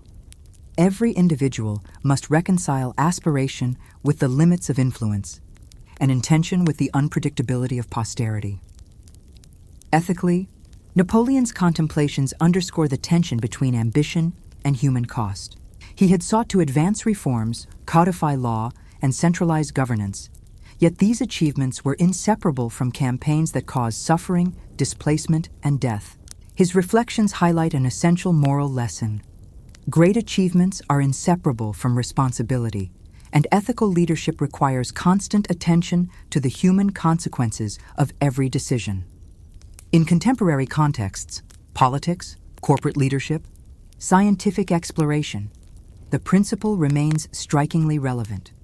Effectiveness must be coupled with reflection and compassion, and power must be exercised with conscious accountability. Napoleon's inner dialogue also reveals the paradox of human resilience. Despite illness, confinement, and the absence of power, his intellectual engagement remained intense. He analyzed, wrote, and strategized, demonstrating that even in constraint, the human mind can seek purpose, understanding, and influence. Modern audiences, grappling with challenges in rapidly changing societies, can find inspiration in this capacity. That meaningful action and insight are not limited to external freedom, but can emerge from introspection, discipline, and intellectual rigor. Relationships, too, were a domain of reflection. Napoleon considered the loyalty of generals, the devotion of soldiers, the love of family, and the complexity of human alliances. These reflections highlight that leadership is relational. Influence is cultivated through understanding, respect, and trust. Modern readers and viewers can draw lessons in relational intelligence. The need to consider human emotion, motivation, and connection alongside strategy and ambition. The human dimension of leadership, often overlooked in the pursuit of measurable outcomes, emerges as central to sustainable success. In the solitude of exile, Napoleon's reflections also turned to the philosophical dimensions of history itself. He pondered the patterns of empires, the rise and fall of leaders, and the cyclical nature of power. His observations reveal a profound understanding of causality, human behavior, and societal evolution. Individuals shape history, but history also shapes individuals. This interplay provides insight into the timeless tension between agency and circumstance, a lesson applicable in governance, social planning, and personal decision-making today. Moreover, Napoleon's inner life highlights the importance of learning from failure. The Russian campaign, the Peninsular War, and Waterloo were not only military defeats, but moments of profound personal reckoning. He analyzed errors with painstaking attention, seeking to understand both immediate causes and systemic flaws. This practice exemplifies a principle vital across centuries. Reflection, humility, and analysis of failure are as important as the pursuit of success. Leadership, innovation, and personal growth depend upon the courage to examine mistakes without defensiveness, extracting insight that informs future action.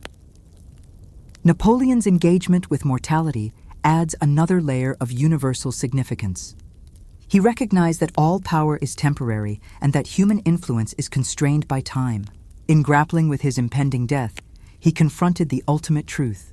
Life is finite, and the legacy of action is inseparable from the ethical, psychological, and practical dimensions of choices made.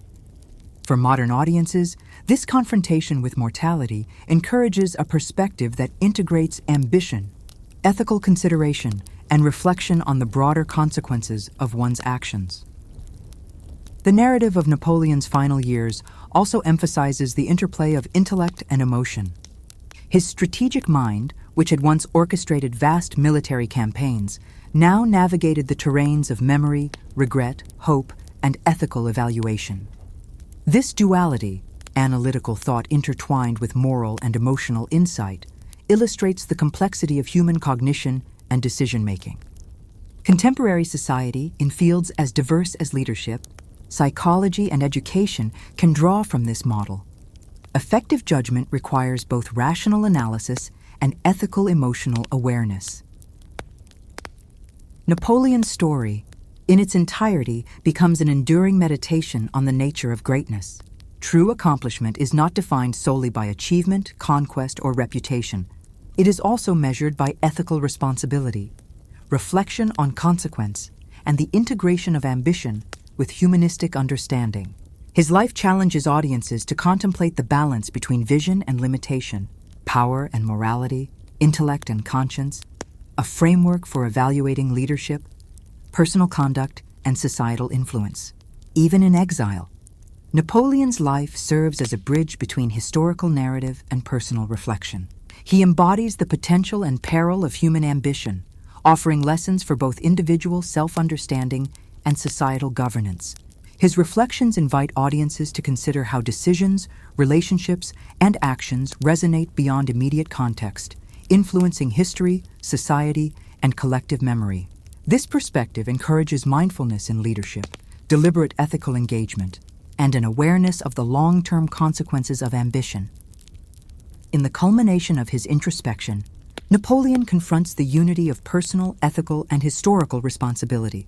He recognizes that his life is inseparable from the consequences it produced, the lives it touched, and the legacy it leaves. This integrated vision underscores a timeless lesson. Human achievement, no matter how extraordinary, must be accompanied by reflection, ethical consideration, and an understanding of the broader impact on society and history. Through these reflections, the audience is invited into the deepest recesses of human contemplation. The weighing of ambition against morality, power against responsibility, and intellect against consequence. Napoleon's narrative serves not merely as a historical account, but as a living dialogue with viewers about the ethical and human dimensions of action, choice, and legacy. In engaging with his inner life, the audience gains insight into both the possibilities and perils inherent in human endeavor. Ultimately, the story becomes both a mirror and a guide. Napoleon's experience illustrates the extraordinary capacity of humans to achieve, influence, and shape the world, while simultaneously reminding us of the limits, consequences, and ethical imperatives that govern every action. His inner reflections transform historical narrative into a meditation on responsibility, morality, and human potential, offering lessons that remain as relevant today as they were in his time. Through the lens of his final years, viewers encounter a figure who is simultaneously extraordinary and deeply human. Napoleon's journey, viewed in its totality, serves as both a historical chronicle and a philosophical study, a meditation on ambition, consequence, and human nature. As the final chapters of his life unfold on St. Helena, removed from the tumult of Europe, the narrative transforms from one of conquest and strategy into a reflection on responsibility, mortality, and the lasting significance of human action. The solitude he experienced magnifies every choice, every decision, and every ethical dilemma, illuminating the intricate interplay between power and morality. Even in isolation, Napoleon's mind remained active, continuously analyzing past decisions, strategic successes and failures. He dissected each campaign with meticulous care, noting both the brilliance and the errors inherent in his planning. The Russian campaign, for instance, was examined not solely for its tactical missteps, but as a lens into the limitations of foresight and the unpredictable variables of geography, climate, and human behavior. This reflective analysis underscores a central lesson. Mastery of skill, intellect, and planning does not immunize one from chance, circumstance, or systemic complexity. The audience observing this gains insight into the nature of accountability and the inescapable reality that even the most brilliant strategies are subject to forces beyond control. Napoleon's reflections also highlight the ethical dimensions of leadership and ambition. While his reforms modernized legal systems, centralized administration, and brought stability to vast regions, these achievements came at immense human cost. The lives lost, the societies disrupted, and the unintended consequences of conquest were never far from his mind. In this tension, viewers encounter a timeless ethical consideration. The pursuit of greatness must always be tempered by compassion, foresight, and responsibility for the wider consequences of one's actions. Ambition without ethical grounding, as Napoleon's life demonstrates, carries profound risks. Central to these final reflections is the notion of legacy. Napoleon was deeply aware that history would judge him not solely by his victories, but by the moral and societal impact of his decisions. He devoted considerable effort to recording his memoirs, communicating with aides, and shaping the narrative that posterity would inherit. Here lies an essential lesson for modern audiences. Legacy is not merely the sum of achievements, but also the narrative, interpretation, and ethical footprint left behind. One's influence extends far beyond immediate action, and conscious reflection is necessary to guide how future generations understand and remember one's contributions. The solitude of exile further emphasizes the psychological and emotional dimensions of human experience. Napoleon confronted profound loneliness, removed from the adulation and immediacy of command. The absence of external validation forced introspection, demanding that he reconcile personal ambition with the stark reality of confinement and mortality. This confrontation reveals a universal human truth. Regardless of status, achievement, or intellect, individuals must eventually face themselves, their choices, and the limits imposed by circumstance and time. It is in these moments that true character, ethical understanding, and self-awareness emerge.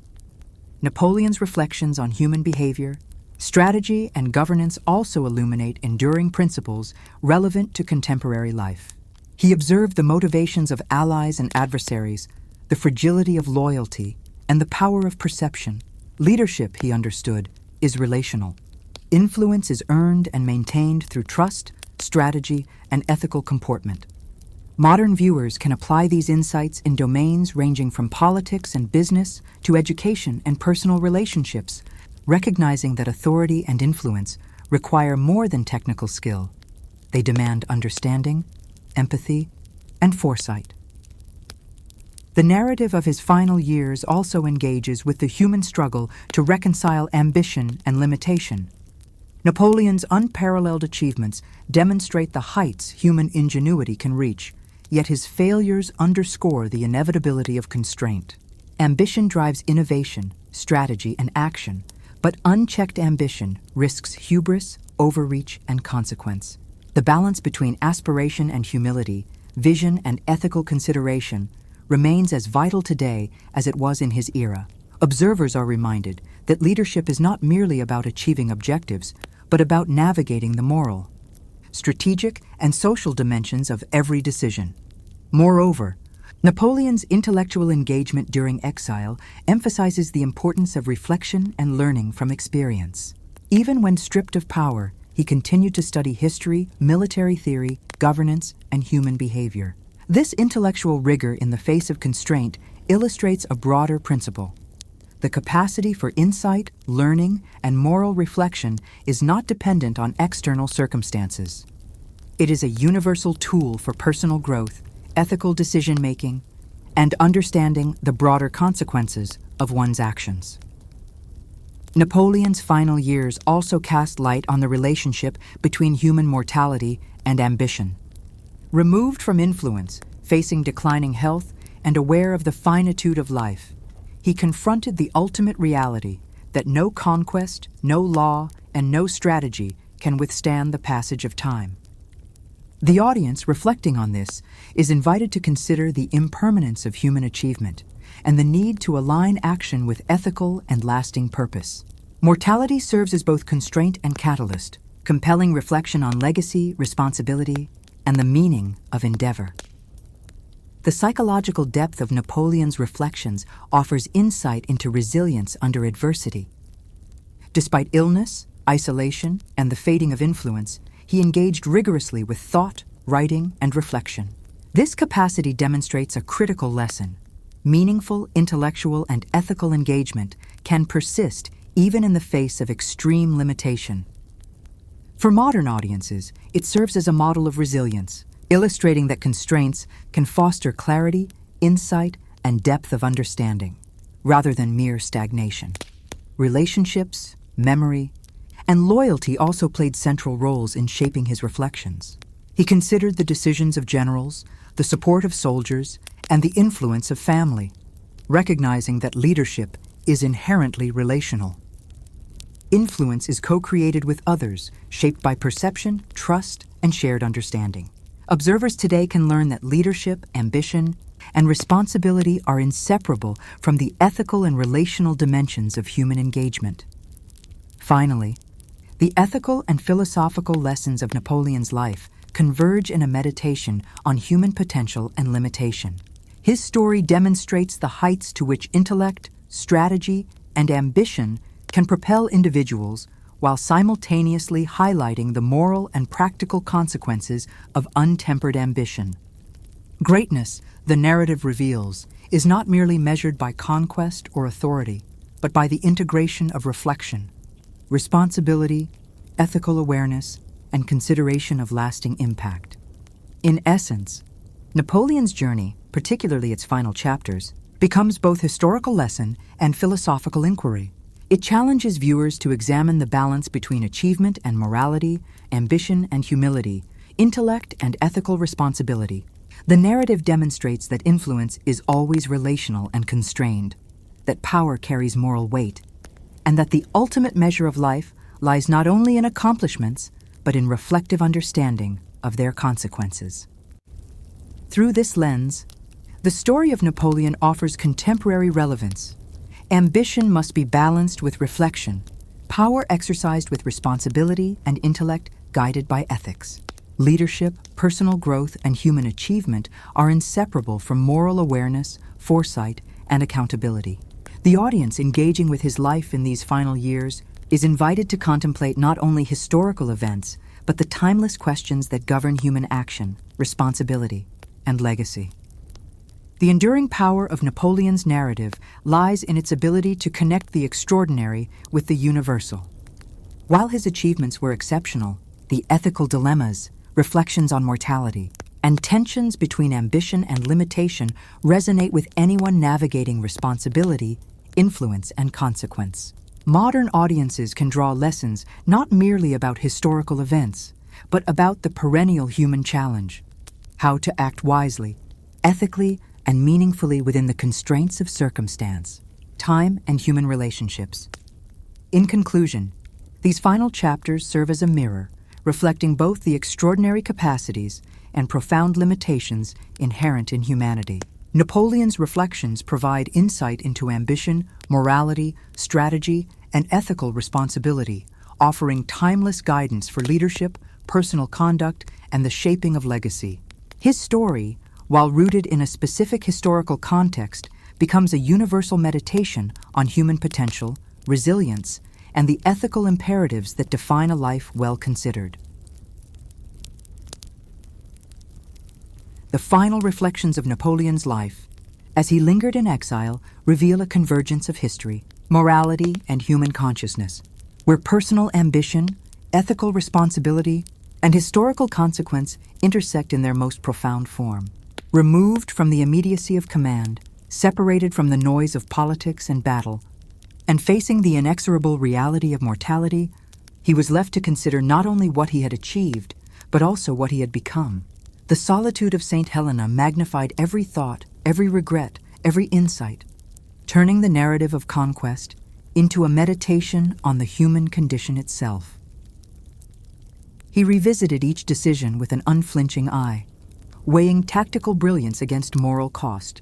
The campaigns that had once secured territories now became case studies in ambition tempered by consequence. He analyzed victories with admiration for strategic precision, yet he could not avoid acknowledging the human toll that accompanied even the most exemplary maneuvers. From the icy plains of Russia to the sun-baked fields of Egypt and Spain, the lives of soldiers and civilians intertwined with the trajectory of his ambition, forming a mosaic of consequence that demanded ethical reckoning. Napoleon's reflections highlight the paradox of power, the capacity to shape events, influence societies, and command loyalty exists alongside profound vulnerability to circumstance, human behavior, and moral responsibility. The lessons for modern audiences are striking. Influence must be paired with ethical foresight, decisions executed with awareness of ripple effects, and success measured not only in results, but in their alignment with values and the welfare of those affected. Ambition, intellect, and strategic skill alone are insufficient. Wisdom emerges only when these faculties are integrated with ethical discernment. In exile, the concepts of loyalty, trust, and relational influence became central to his contemplation. The relationships he had cultivated with generals, ministers, family, and allies were revealed as instruments of both strength and fragility. He understood that human influence is relational. It thrives on trust, mutual understanding, and ethical credibility, yet it is easily fractured by misjudgment, ego, or moral compromise. The lesson resonates with contemporary society. Leadership, authority, and impact are inseparable from relational and ethical intelligence, and enduring influence requires integrity as well as intellect. Napoleon's confrontation with legacy was equally profound. He was acutely aware that history would distill his life into narratives constructed by others, influenced by cultural perspective, bias, and hindsight. His efforts to document memoirs, shape correspondence, and frame historical interpretation were exercises in grappling with the uncontrollable nature of memory and perception. This awareness underscores a timeless truth. Legacy is never fully within one's control, and the measure of life lies in the alignment of action, reflection, and intention. Modern audiences, immersed in an age of information and narrative influence, can find enduring relevance in this insight. The ethical tension of his life crystallized in exile. Napoleon had restructured governments, modernized legal systems, and inspired intellectual advancement, yet he had also caused immense suffering through warfare and conquest. The duality of achievement and consequence created a space for profound reflection on moral responsibility. Audiences can discern a clear lesson. The exercise of power, influence, or ambition is always entwined with human cost, and ethical awareness is inseparable from effective action. True greatness, the narrative suggests, is measured not solely by results, but by the conscious consideration of the impact of one's decisions on the lives of others.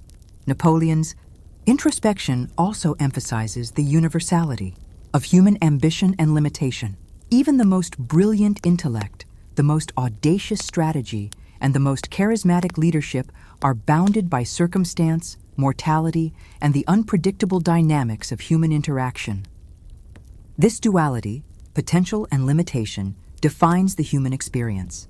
Modern observers can draw from this insight lessons about humility, adaptability, and resilience. Ambition must coexist with ethical reflection and awareness of systemic constraints, lest brilliance become self-destruction. Intellect and emotion intertwined in his final reflections, revealing a psychological depth that extends beyond historical analysis. Napoleon's strategic mind, which had orchestrated campaigns and governance structures, now navigated the inner terrain of regret, hope, pride, and moral contemplation. This integration of analytical thought with emotional and ethical awareness provides a template for modern leadership and personal growth. Effective action requires the synthesis of intellect, conscience, and relational understanding. The narrative of exile also illuminates resilience. Despite the constraints of isolation and declining health, Napoleon engaged rigorously with reflection, historical study, and strategic analysis. This persistence demonstrates a vital principle.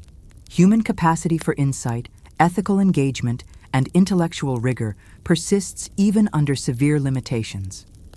For contemporary audiences, it serves as both inspiration and guidance, highlighting the enduring power of reflection, moral reasoning, and disciplined thought in the face of adversity. Napoleon's engagement with history further enriched his reflections. He examined the cycles of empires, the rise and fall of leaders, and the patterns of human behavior, situating his life within a continuum of cause and effect. This historical consciousness underscores the relational and contextual nature of action. Individuals influence history, yet are simultaneously influenced by it. Understanding this dynamic is crucial in contemporary society, where leadership, policymaking, and personal action all operate within complex, systemic contexts. Mortality, omnipresent on St. Helena, imparted a heightened clarity to his reflections. The awareness of life's finitude focused attention on the ethical and practical significance of decisions, the weight of responsibility, and the consequences of ambition.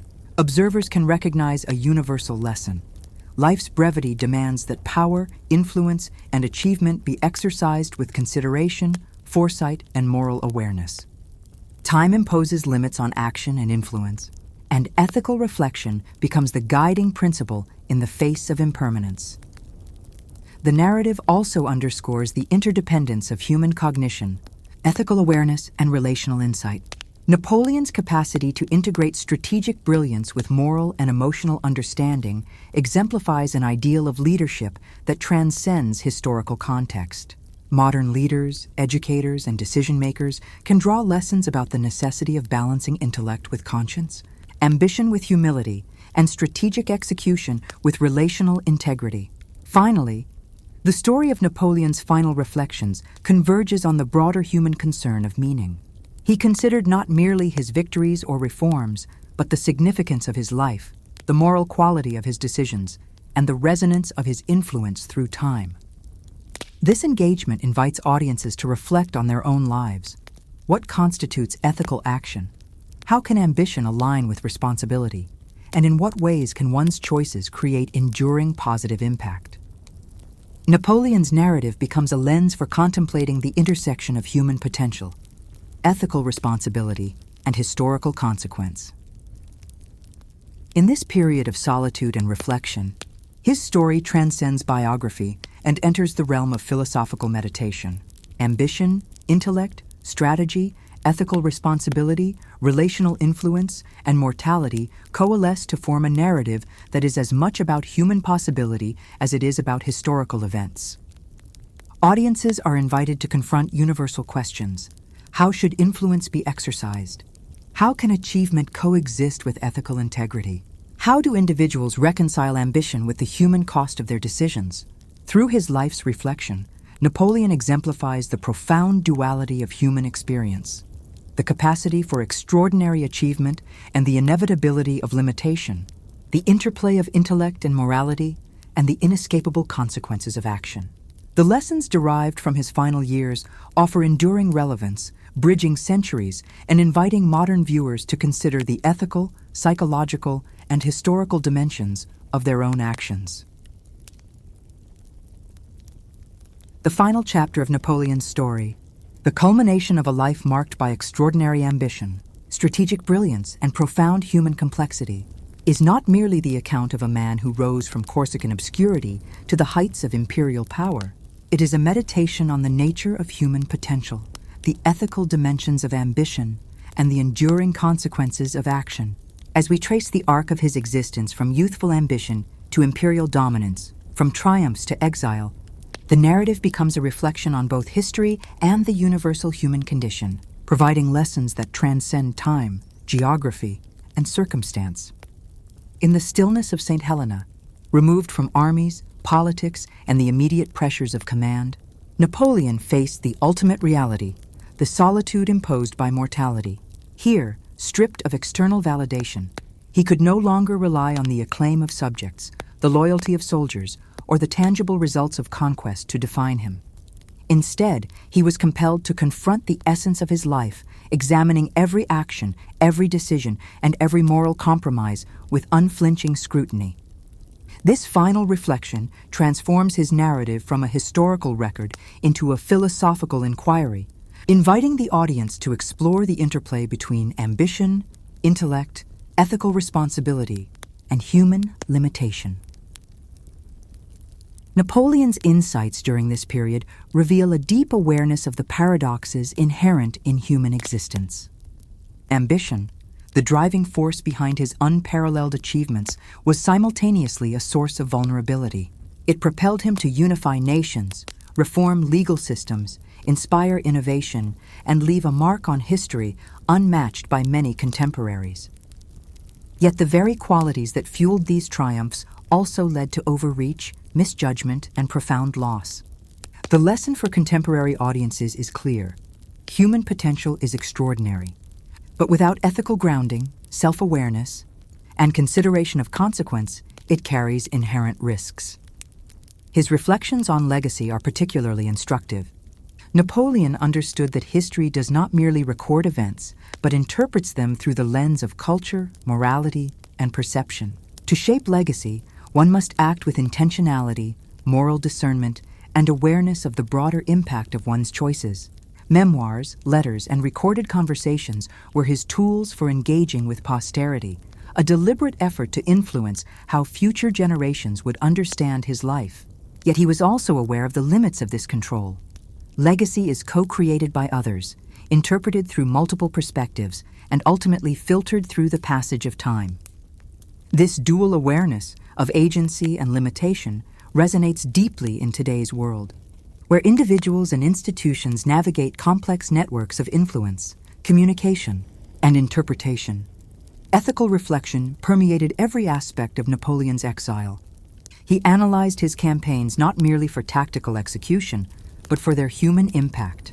The triumphs that had expanded his empire were inseparable from the costs: loss of life, societal disruption, and the moral weight of command decisions. He recognized that true leadership requires constant ethical consideration, that decisions affecting thousands or millions cannot be divorced from their human consequences. This principle, as relevant today as it was 2 centuries ago, underscores that influence without ethical reflection can yield results that are brilliant yet morally compromised. The introspective examination of failure was another defining feature of these final years. Campaigns such as the Russian invasion, the Peninsular War, and the defeat at Waterloo were not only tactical miscalculations, but moments for profound self-assessment. Napoleon's willingness to scrutinize errors, to identify causal factors, and to derive lessons demonstrates a critical human capacity: the ability to learn, adapt, and integrate insight even under adverse circumstances. For modern audiences, this serves as a model of resilience and reflective practice, illustrating that growth arises not merely from success, but from thoughtful engagement with failure. Mortality, ever present on St. Helena, intensified the clarity of Napoleon's reflections. He recognized the transient nature of life, the impermanence of power, and the inevitability of historical judgment. This awareness compelled a focus on meaning and ethical purpose. In the face of finitude, every decision, every thought, and every action is magnified. The audience, contemplating his reflections, is invited to consider their own lives through this lens, to align ambition with ethics, influence with responsibility, and action with the long-term consequences of choice. Napoleon's relational reflections are equally revealing. He considered the dynamics of loyalty, trust, and human motivation, understanding that leadership is relational in essence. Influence arises from understanding, mutual respect, and ethical credibility. Betrayal, misjudgment, or failure to honor trust has consequences that ripple through systems of human interaction. For contemporary viewers, this provides insight into organizational leadership, governance, personal relationships, and the ethical exercise of influence. Power and impact are inseparable from relational and moral responsibility. The historical consciousness he cultivated in exile further amplified the depth of his reflection. He analyzed the rise and fall of empires, the behavior of leaders, and the cyclical patterns of human ambition, situating his life within the continuum of history. This awareness illustrates a timeless principle. Individuals shape history, yet are simultaneously shaped by forces beyond their control. Understanding this interplay is crucial in leadership, strategy, and decision-making, offering perspective on the balance between agency, circumstance, and ethical responsibility. The integration of intellect, emotion, and morality in these final reflections defines the enduring relevance of his life. Napoleon's capacity to combine analytical rigor with ethical reasoning and emotional insight offers a model for contemporary leadership and personal development. It demonstrates that effective action requires not only strategic skill, but also moral clarity and relational intelligence. Ambition must be tempered by conscience, intellect guided by empathy, and strategy informed by human consequence. The culmination of these reflections emphasizes the continuity of learning and self-awareness. Even in exile, Napoleon's mind was actively engaged in historical analysis, ethical contemplation, and personal assessment. This demonstrates the resilience of human cognition and moral engagement, suggesting that meaningful insight is accessible in every circumstance, even under constraint, adversity, or the absence of external validation. Modern viewers can draw inspiration from this enduring capacity for thought, reflection, and ethical integration. Ultimately, the narrative converges on a universal lesson. Human potential is vast, yet constrained. Ambition can achieve extraordinary results, yet carries ethical and moral responsibility. Influence and power are interwoven with consequence, perception, and human relational dynamics. Napoleon's story serves as a mirror, reflecting both the heights of human achievement and the inevitability of limitation. His life is an invitation to contemplate how intellect, ambition, ethical awareness, and reflection can be harmonized to create lasting, meaningful impact. The final message of his journey emphasizes balance. Ambition must be guided by morality. intellect informed by empathy, and leadership exercised with awareness of consequence. The audience is encouraged to consider not only historical narrative, but also personal action, ethical responsibility, and the ways in which individual decisions contribute to collective history.